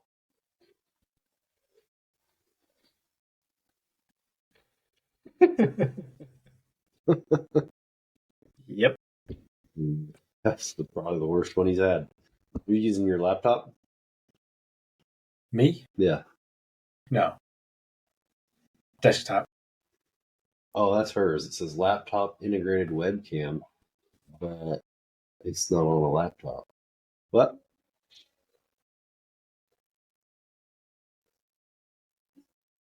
How do you think you were ranked? I mean, I was at the bottom of the totem pole in the native car for a long time. So I'm a white guy. So I think later on, like, especially when people had done like 2, 3, 4, 5 years, they were like, wait, you done 12?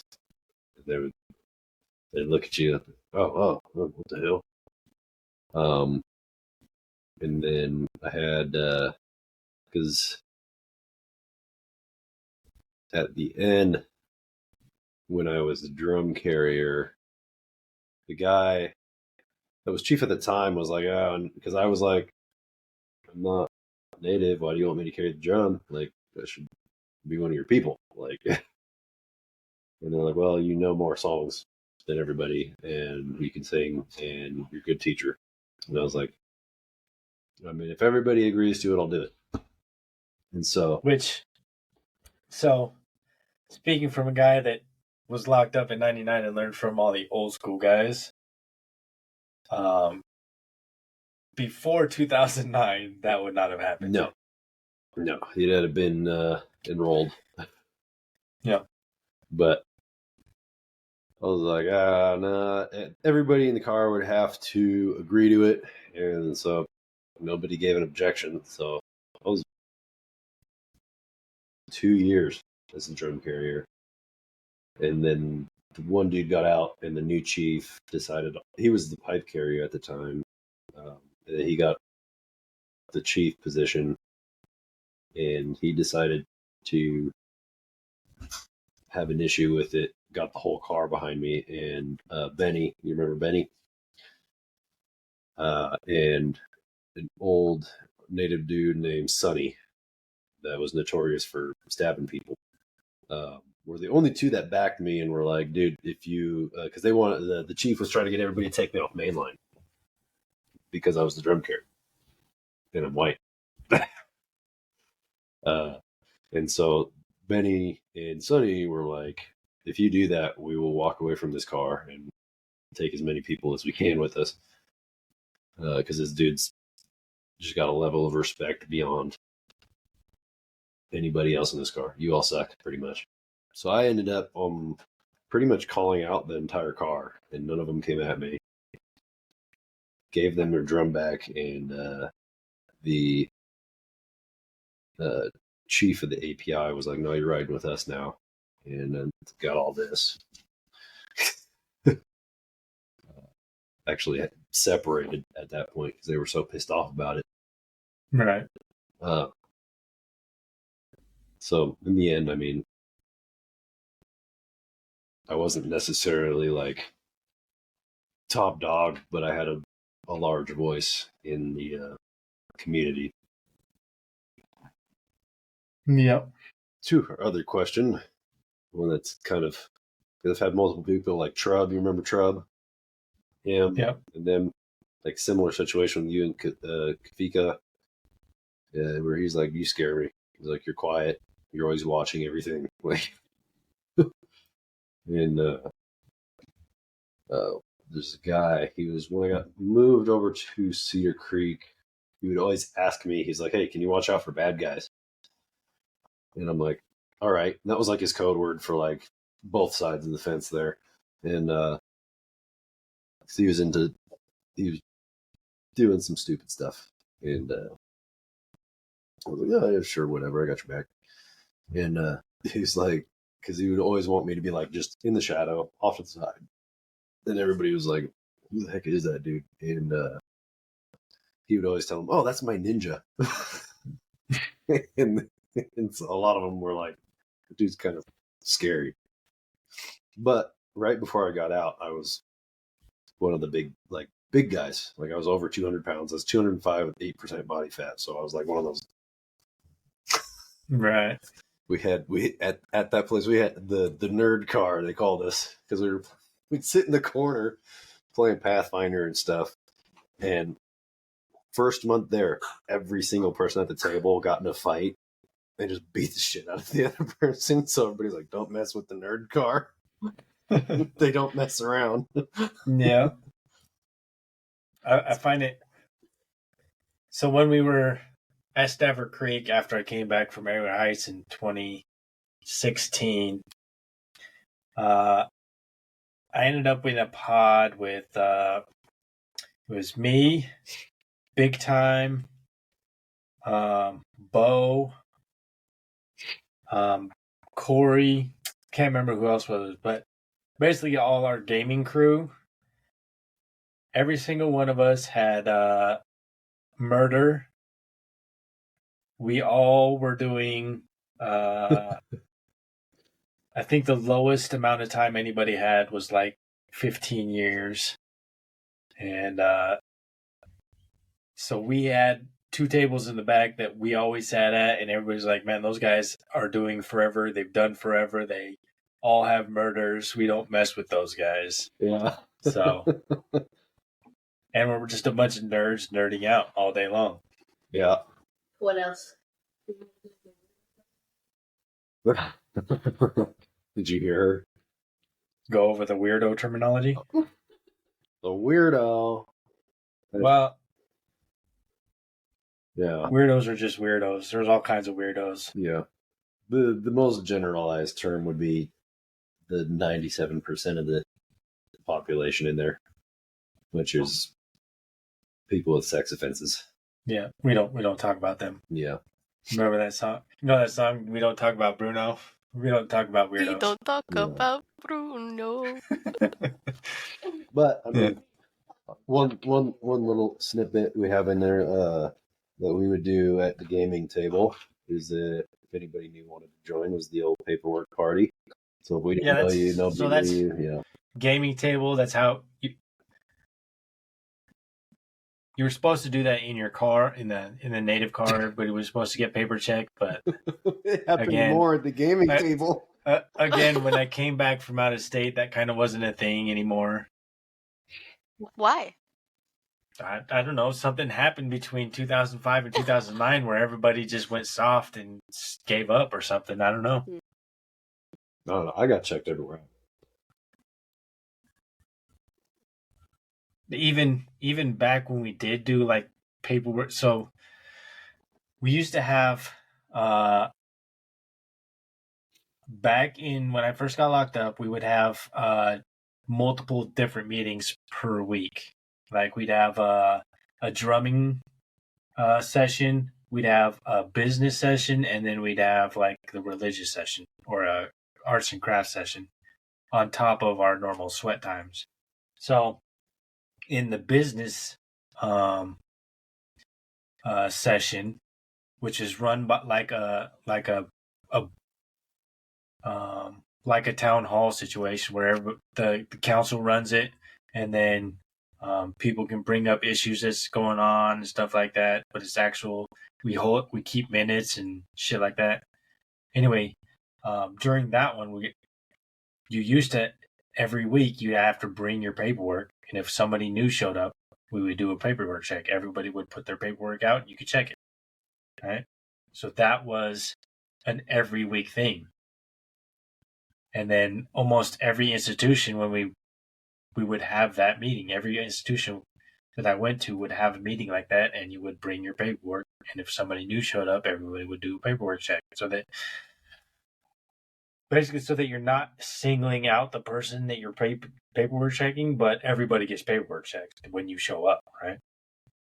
And even when we would do that, people would still slip through the cracks because people would be like, hey, that dude's a sex offender. But he's been on mainline for freaking 10 years. How the hell are we just now finding out that he's a sex offender?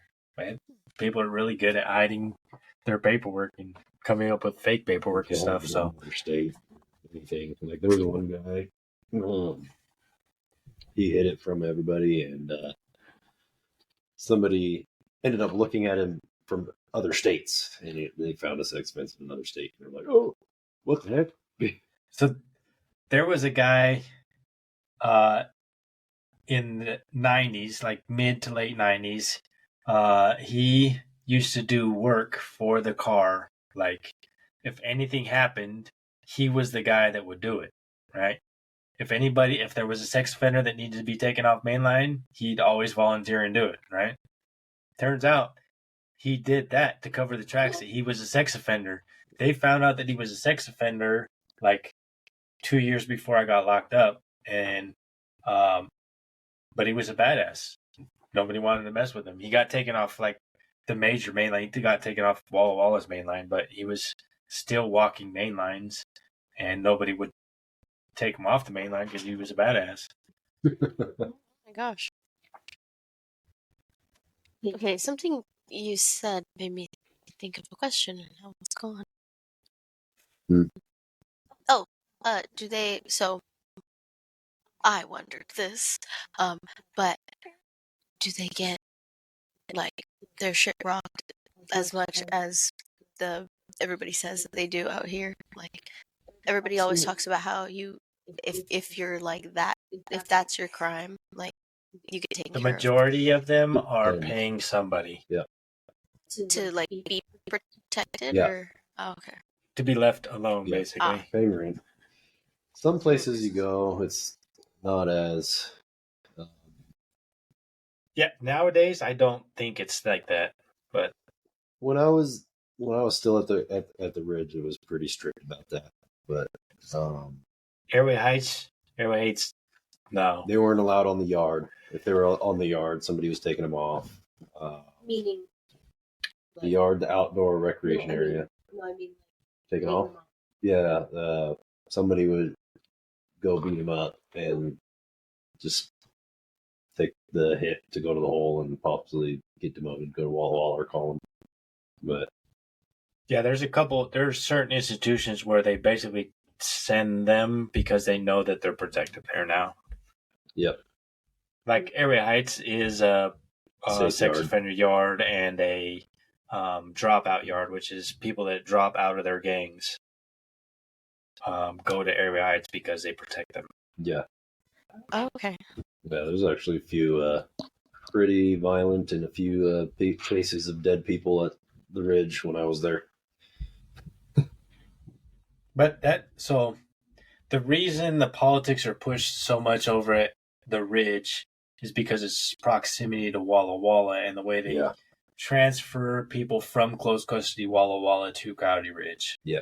You know, it's crazy. All of these places that you're mentioning, like Walla Walla, used to just be a place that, like in my mind, it was always just tiny little city.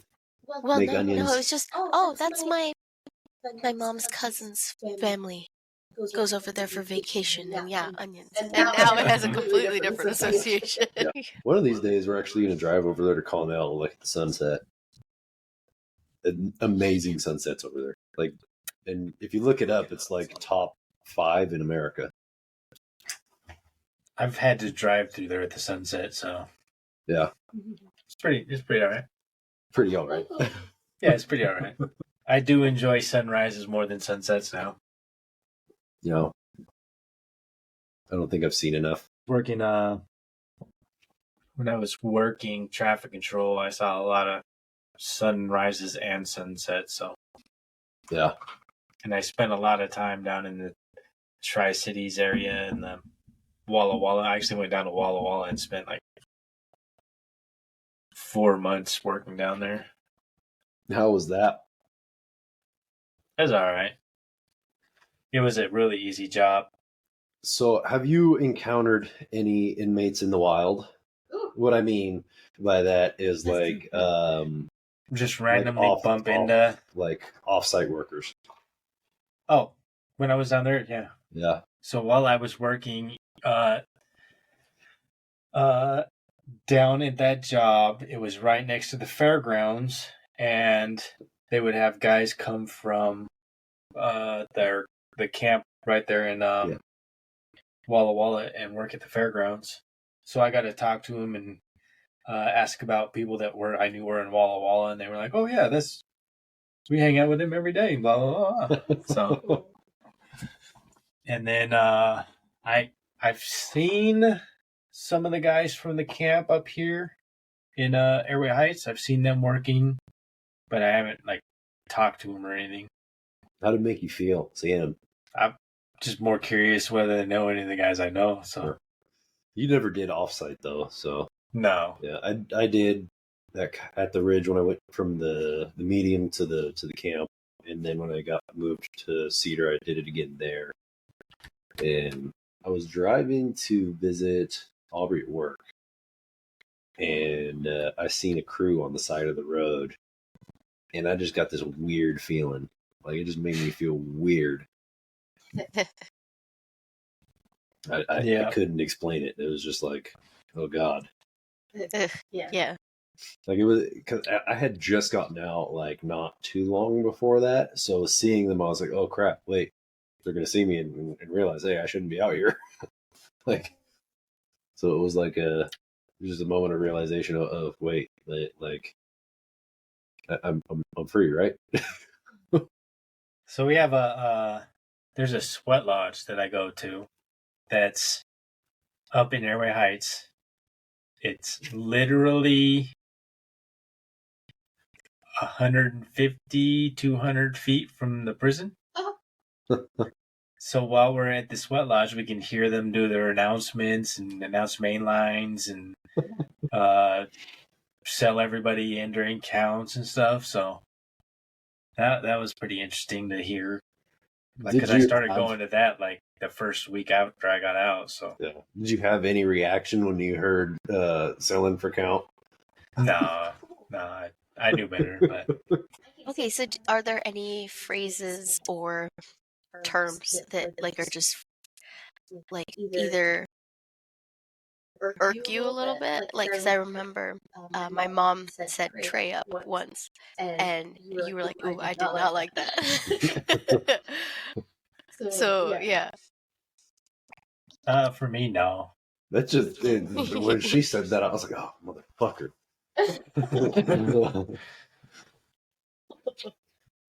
God damn. For the longest after I got out, I would I had a habit of checking for my ID and my cell key before I left my cell. And so when I got out, I would constantly look for my ID because my key was hang on my ID. So whenever I would go out a door and close the door, I'd be like, oh. And then, so it took me a really long time to stop doing that. Really long. Gosh. I still do occasionally. If I'm spacing out and I'm going up to a door that I know is locked, or sometimes even one that I don't know is locked, I'll reach for my key to unlock it. And then I'll be like, wait a minute. Oh, you've said some stuff like you were about to get into the shower with your shoes on, your slides. Oh, yeah. And then we have a cell bed change request that we filled out as a joke. I found a cell bed change in my papers, and so I was sick at the time, and I didn't want to get her sick, so I was sleeping out here. I'm keeping it forever. And she was like, "Can you come back?" And I was like, "Here, fill this out." She looks at it. What is that? I was like, that's and I filled it out. So there's the lodge that I go to. We have kind of a tradition. Whenever anybody gets out, the guy that is the main part of the lodge, he used to volunteer inside the prisons, and the juice packets that you get in your boats and on mainline. He has a bunch of those, anytime you get out of prison, that's the first gift you get after you come to the circle. He'll give you a juice packet. A juice packet. Yeah. I use those as air fresheners in the wet cell. Yeah, so if you put it in when you're in a wet cell. In the toilet. You just open it and you let it sit in the toilet, and it makes your room smell better. Wait, in the toilet or in the back? No, in Oh, the wait, your toilet. toilet's... Yeah, in the toilet bowl with the water. There's no There's water no- reservoir in the Okay. back of the I toilet. realized that. I was like, wait a second. Yep. So you let that sit for a while, and then just put a towel over it so it doesn't stink. Oh, there's... I don't know if that's... I think my favorite was the grape. Yeah, the grape one was the best smelling one, and you put it in the toilet. Oh, you taught me about... what was it? Like when you want... like, time to yourself. Oh, cell time. Yeah. Yeah. What did you call it? I thought you had a different word No, for cell it. time. When you want time by yourself, you just need some cell time. Yeah. Okay. Yeah. And if you're doing anything, you put your ID in the window. Yes, I'm being inappropriate. No, I know. You've talked to me about this. And each institution is different on how you announce that you want private time. Yeah. What are like other different like ways that they do it? So if you're in a open bar situation, Meaning you put your so the Stafford Creek, Everett Heights, Coyote Ridge, the new medium in closed custody at Walla Walla, they're all basically just a concrete room with a door, right? In Monroe, Shelton, Monroe and Walla Walla closed custody, or the old building at Walla Walla and Monroe, it's all open bars, so you have a room with open bars in the front. oh, like you stereotypically see. Yeah. Okay. Yeah. So in that setting, if you want to let everybody know that you're doing personal business, you hang your towel on the door so that you don't hang it. So in those cells, you have to flip open a sign so that the guards know that you want to get out of your cell. Mm-hmm. And if you're going to take a shower, you put your towel over that. Mm-hmm. So you don't do that when you want personal time. You hang your towel on the door, and that should tell your cellies that go find something to do for a minute. Yep. Okay, so are they called fifis at every single like place, or is there different names? Not everybody uses a fifi. No, but I'm just saying. No, that just Generally, made me think they're about known it. as fifis. Yes, generally. Okay. I don't should think know I've if ever it, heard them as anything else. Okay. I was taught how to make one. Yeah. By him, not by somebody There's a else. lot of different ways, but Yeah, there's multiple ways to make a fifi. I made the best ones. Which ones are those? So you get the 3 gloves, and then you fill the 2 with warm water, and then you put the one in the middle, wrap it in the towel, and then fold it over so it's got the warm water on both sides. And then you put, you can either put petroleum jelly or the lotion, depending on how you want it. I got. But He gave me a demonstration of the different, and I was like, "Oh, okay, that makes sense. I get it." and you being a woman, how do you think that compared? I don't remember which one was which, but I remember. I remember like there. I can't remember right now which one I was like. Ah. One of them was like more. I think it was the Vaseline. Yeah, probably. Or the Vaseline mixed with a little bit of lotion. Well, but we didn't do that one. No, you only showed me. I was supposed to make one for the homie's wedding as a wedding gift. I'm so upset that you didn't. That would have been great because he would have been so embarrassed, right? Yeah, because this dude, he did not want anything to do with him ever. And one day, we had a phone, so we we could look things up, and we were always using fifis for it, right? And a month passes when he's just like, no, because we're always like, oh, you want us to make you one? He's like, no. I'm sitting in the day room, and he comes up to me, sits down, he goes, hey, bro, can you make me one of those things? I'm like, what are you talking about? Like, One what? of them Like a things. Laird bowl? Like, because I'm thinking he's talking about a spread. And he's like, no, man, one of them things. And I'm like, what do you mean? He's like, come on, bro. You know what I'm talking about. He's like, I'd ask, but I don't think he'd make it right for me. I'm like, what do you mean? And he's like, he said, come on, Oos. He's like, he's like, you know how to make them right. He's like, because we're close in size. And I'm like, what the fuck? And I'm like, all right. I was like, but first you got to say, like, tell me what it is. So he goes, come on, Oos. I'm like, he's like, you're gonna make me do that? And I'm like, yep. He goes, buddy. I'm like, all right, I got you. So this is, I make it for him, and he goes into the cell with it, and the other homie's like, oh yeah. And so he comes and he's hanging out with me in my cell. This is at the camp, so cell visiting's fine. And he goes, bro, do you know what I just seen with? I'm like, yeah, I made it for him. He's like, no way. And a while goes by, and I got to use the bathroom. So I open the door and I go out, and I hear at the end of the hall, I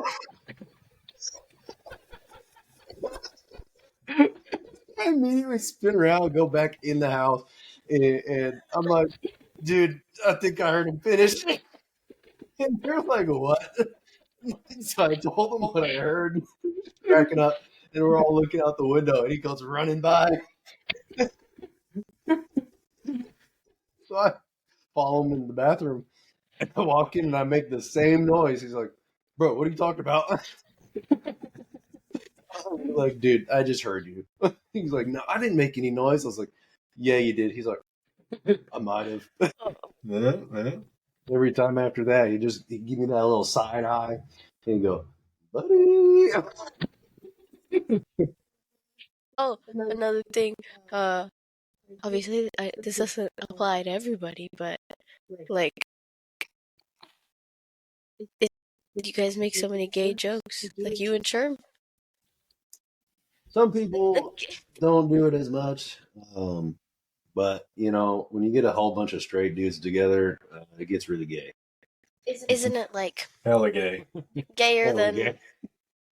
the gay people Yeah, generally? except for we don't actually be gay. Yeah, just the jokes are. Yeah, We talk about it. We make jokes about it, but that's as far as it goes. But it's hella gay. He would be traumatized. I think that'd be the fastest response you ever get from him. Just send him that clip. Yeah. Send them the uncensored one. You should be like, hey, come check out my YouTube video. And then he'll be like panic scrolling through, like, where was it? What's the timestamp? He'll probably be like somewhat like upset, and then like he'll think about it, and then he'll just get that really high pitched laugh that he does. He gets this really high pitched.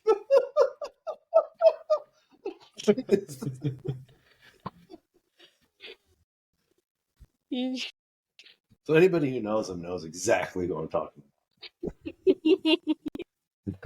Oh, so I do have a question for you. So Ephraim, when I went over and visited 2 winters ago or whatever, Ephraim asked me whether I ever feel like anxiety about being out. So I personally don't feel anxiety about basically anything, and I was like, no. Have you felt any anxiety about being out? Like, just anything? I do. I get anxious, but not like in the sense like debilitating manner. It's more like if I don't know something like that everybody should know, like an everyday thing, like having to learn about credit scores and how banks work and like how cards work and everything. Like, I mean, before I went in, I was pretty much a homeless vagabond, didn't know or experience any of that. So like, getting out and then being like immediately going to work and then immediately from work release having my own place and all of that was like, whoa, how do I navigate this? And like when I get anxious like that, I go and I study it so that I can understand it. So that helps a lot. But like the main reasons would be like the same reason I didn't go through with just terminating and going all the way back was Aubrey. Just having the knowledge of like at that point, you know, the puppy love, like I wanted to be closer to her. I didn't want to lose that. So that kind of helped me keep a little bit of a level head because I just had her smile in my head and I wanted to get to know her. So that's what helped me through it. Because like if I didn't have that one reason, like I would have probably gone all the way back because I was like, I don't know this, I don't like this, I don't. So, but her helping keep me level headed, and then my penchant for if I don't understand something to study it, really helped with that. So the only anxiousness I get now is just like the normal everyday anxiousness of like crap, I gotta work, or like sometimes almost a paycheck. yeah, so like living paycheck to paycheck, that's a little bit of an anxious thing, being like, am I going to make enough this month? But that's just like, you know, free problems, everyday problems. Yeah.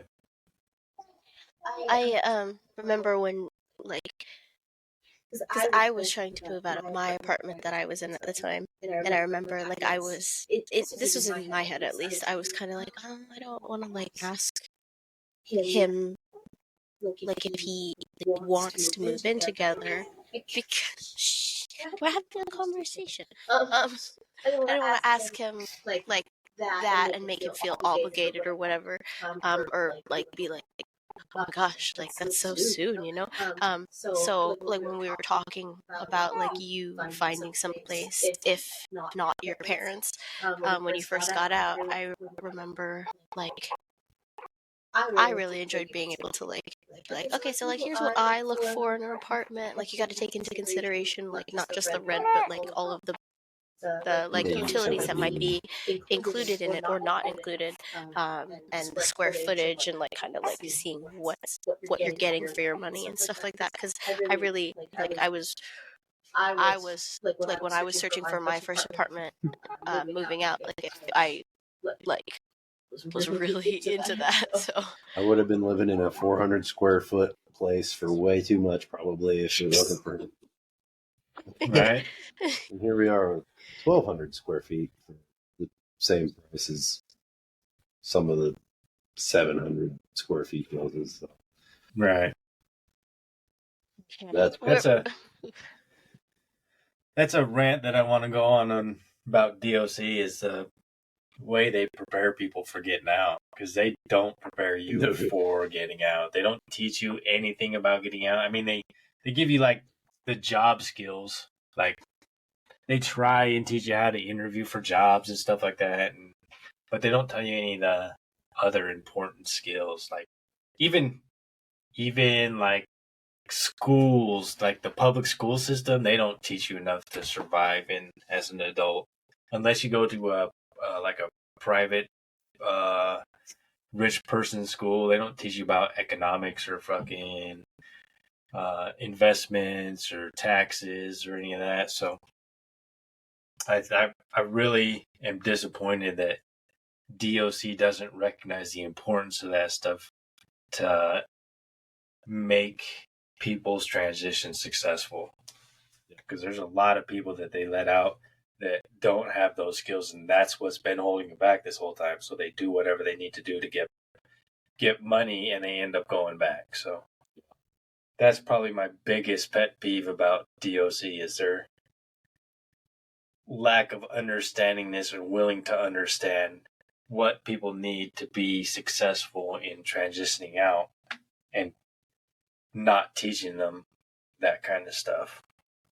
Because so many people don't know how to do their taxes. So many people don't understand what goes into their credit score, how to maintain a credit score. Nobody knows how to maintain their debts, how to control their debt. So, luckily, those are the things that I wish that DOC had. Well, luckily, I got a little bit of help with that, and then working for Acura, I got the employee deal on one of their cars, so that really helped build my credit, making these way cheaper car payments on this car. Tires too. Yeah, I got her tires. That was my That was your first one? Yeah, tires and Les Schwab to pay off. That really built my credit there. Yeah, because she was hydroplaning everywhere. I was like, nope. Yeah, that's like on dry land.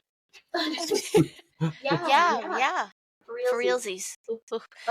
Yeah, that's like my mom and I would always talk about this, and she I mean, I get passionate too, but she gets passionate. She'd be like, "Oh, that's so stupid!" Like all the ways that, they just don't prepare you, but they'll say you need to do. What was it? There was a specific thing that was like they were like, you need to do this, but then they wouldn't let you do that. But you need to do that to do this. And it was just a whole thing. And like, yeah. I don't know. But I remember trying to be your sponsor. Oh, yeah. I don't think it was that specifically, but I remember. Was it about my license? Probably. Honestly, there was a lot of things. Yeah. But I tried to be his sponsor, which they were like, no, you can't be. Which, I mean, I understand, obviously. It's not like I knew him when he was inside and stuff like that. So they were like, no, you haven't visited him at all in work release. Now, mind you, this guy was waking up, going to work, going back to work release, sleeping. And then on the weekends, obviously, he's not going to hang out there. He's going to go be with his family. So how am I supposed to visit him? And I literally, I wrote back, and I was like, I understand. I don't have that history, so I get that. However, if he's, I said all that stuff, and they were like, I think they said, when do I have time to visit him?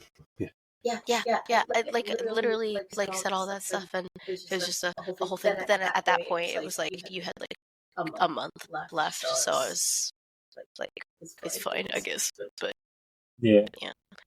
That's one thing too, that even when I moved out, we had class on this in high school, but it doesn't really set in until it sets in. But even okay, you can say, here's how much money I'm going to spend on gas. Here's budgeting. Yeah. You can budget for all of your bills, but there's so much more. There's so many more little costs that you just don't take into account. And so, I remember, I think your first big purchase out was the PS5, and I remember I had said hey, maybe split that over 2 paychecks, because he was like, oh my gosh, I have this, I have enough money for it in this one paycheck, and I was like, hey, maybe split it between 2 paychecks, because you never know, and everything. And I remember. Wait, what?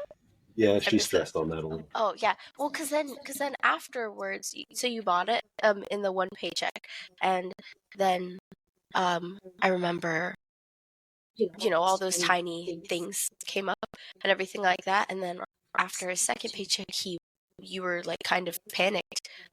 You had even said I might have to get a second job, and I had to remind you that, hey, you did this one purchase that was $700. You're not gonna make huge purchases like that every single time, so you'll be fine, it'll be fine and everything. But and then I mean, you're really good about learning from, I guess, mistakes, if you want to call that one. Yeah. You never fucked up with your money again. Because I know that when you haven't handled money, it's when kids get credit cards. Yeah. Yeah, but you make up for it. Yeah, and you had like one little thing, and it wasn't a huge deal either, because it wasn't like you you gambled everything away or something. Well, that it was also because I made a bunch of big expenses right at the beginning. Well, it makes sense. I mean, you're excited. Because I did the PS5, and then I did for your birthday. No, for Christmas, your that horse riding trip, and a few other things. Yeah.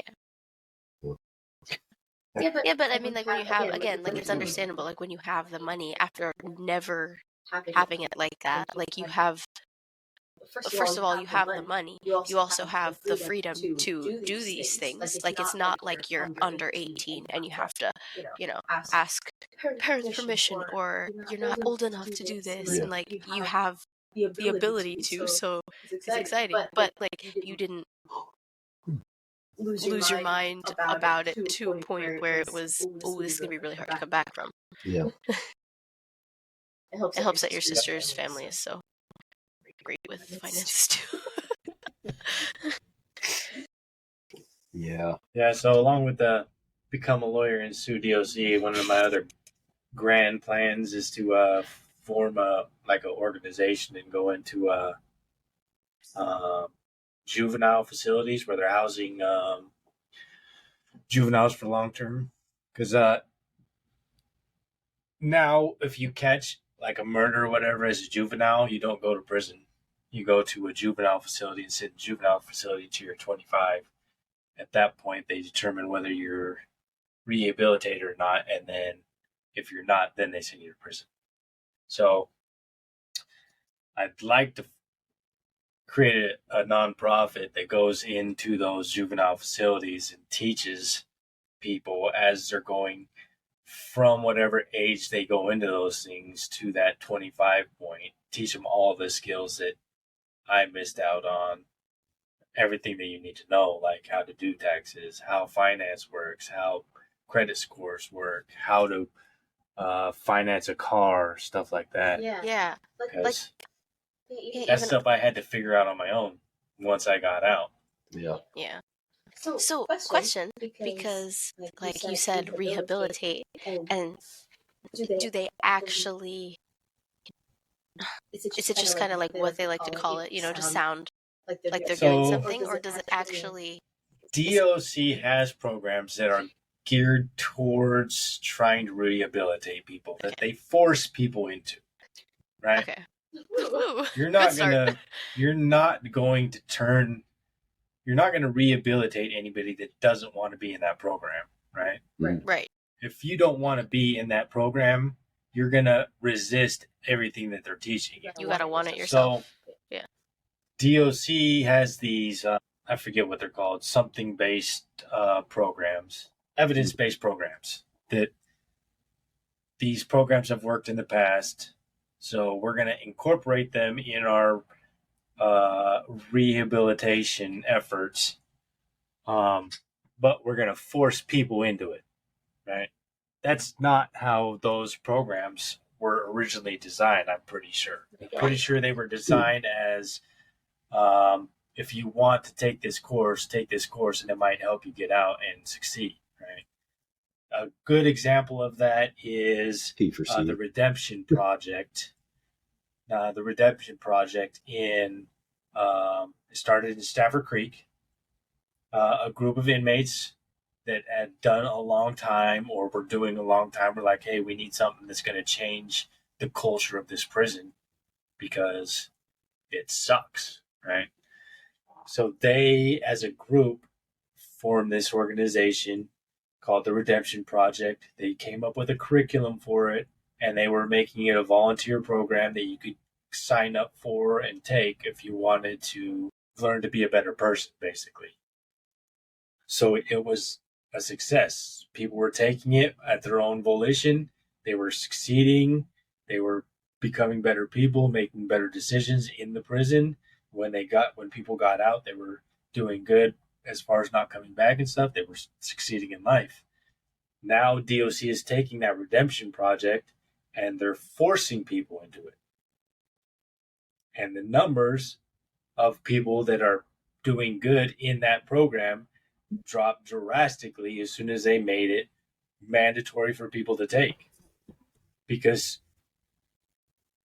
people do want to change their life for the better, but they don't want to be forced into changing their life for the better. Yeah. So all these programs that they say are for rehabilitation, they're good programs, but you can't force people into them. You got to give them the option to go into them. And there are people that they won't even allow into them because they have too much time, right? So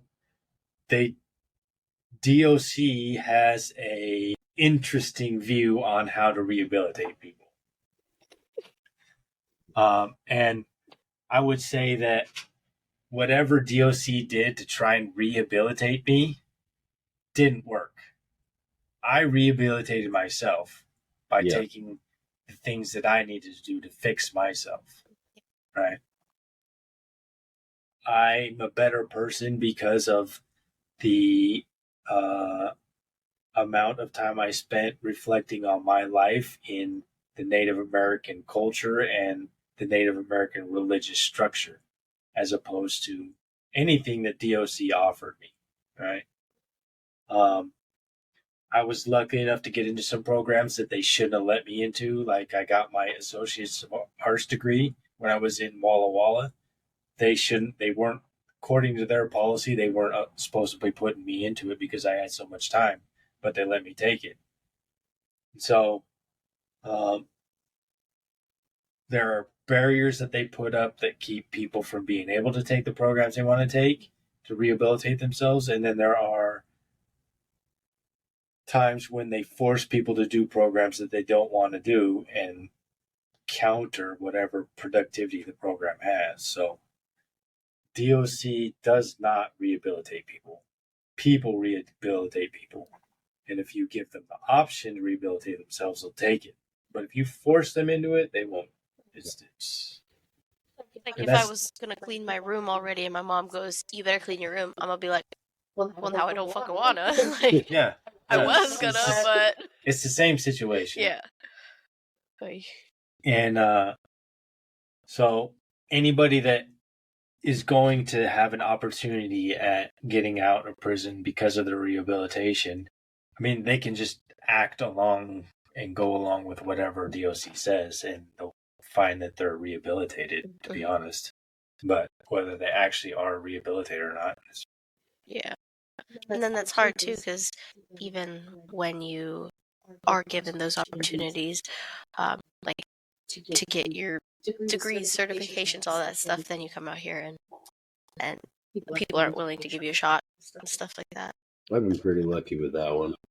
Yeah. To be honest, I think if I were in a different area, if I were over in Seattle, I'd probably have more of an opportunity to succeed in any field, really. Yeah, getting where I need to be. But over here is more of a red area, and they are pretty hardline about the way they treat people. It's gone. It's like there, but it's not. It was related to the not giving you a shot and stuff like that. Like,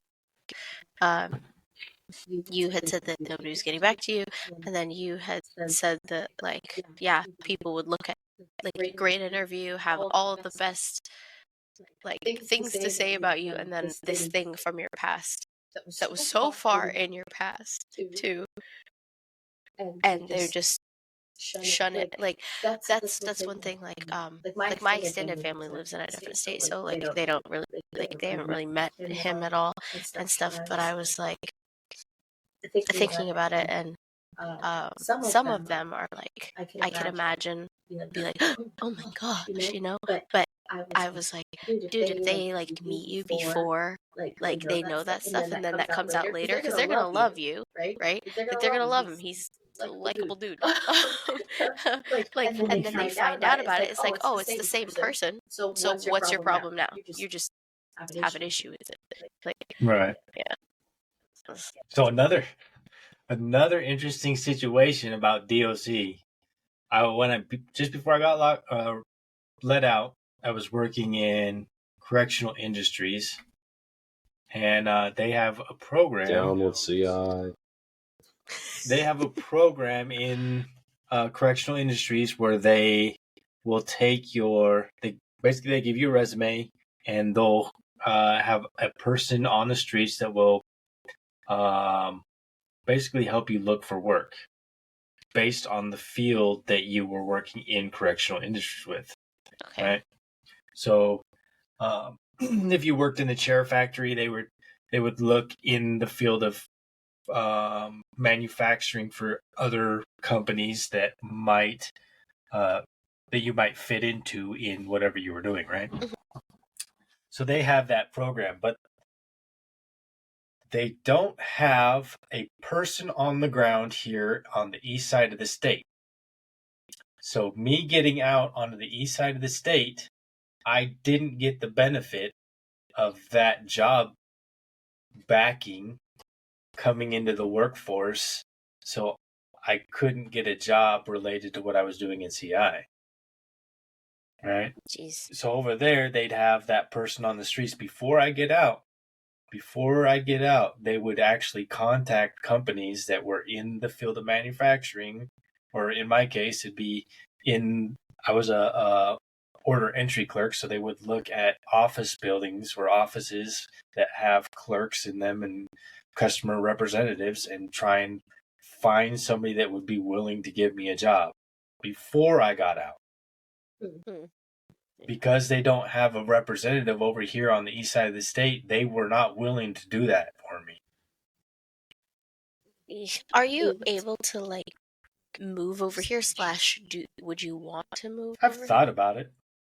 I mean, the only thing that really sets me or keeps me from doing that is my entire family lives in this small area. Yeah. Like my mom, all my sisters, my cousins, my aunt.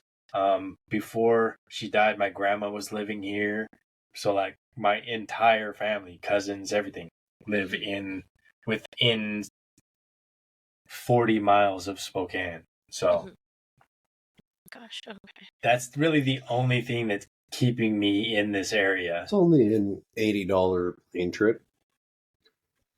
Right. 2.5 hour drive or whatever. Yeah. But pain in the ass sometimes, depending on Well, what depending time of on year how you far go. you go, it's The more like pass 4 and hours, 5 hours. Well, I drive fast. Yeah.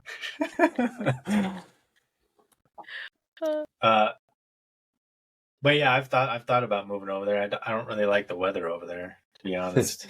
Yeah. It's been nice the last couple days, but Right. it'll go back to The normal. weather over here is fantastic. It hardly ever rains during the Also- summertime. Over there, the cost of living is a lot lower. Which is why the pay is lower That too. that being said, the pay is lower, but the cost of living actually compensates. So, as a cement mason, there's a guy that was working in Seattle and moved over here because the cost of living over there is so high.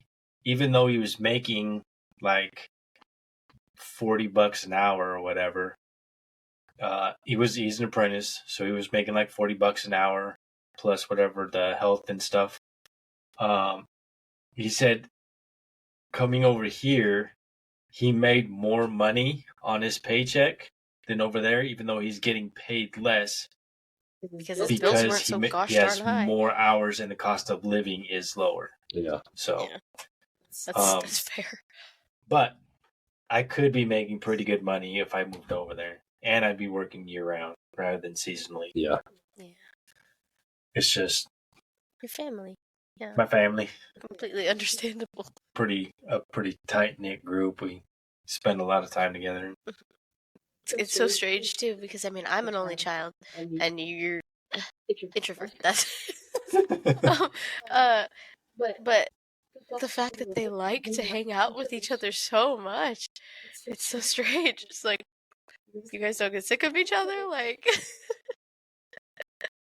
I would love that, but I couldn't even have a roommate if it wasn't like a relationship with that person, because I was like I want my own space. I've never had to share it before. Welcome to prison. But yeah, that's probably because you are a single child. Yeah. I mean, I've lived my entire life up until the age of 17 with 3 sisters, so Yeah. I've always not had my own space. Yeah. And me, my brother, and my sister were always just away from home. So, Mhm. Yeah. and my dad doing drugs, and my mom at work, 2 jobs. So I was always alone. That's why I'm like, I'm good. I don't ever need to leave my room. I I got food. I got games. Yeah.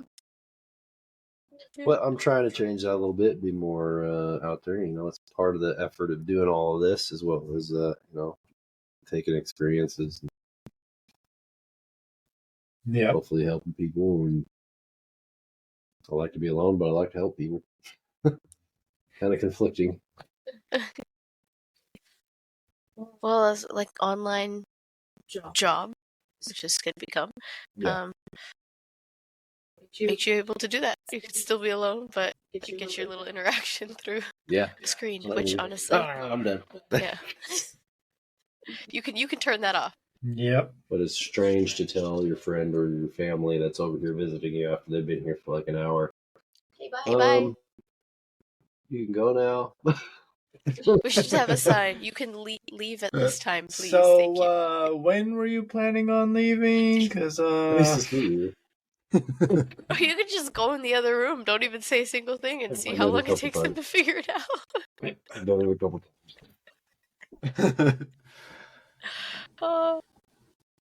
Yeah. Yep. I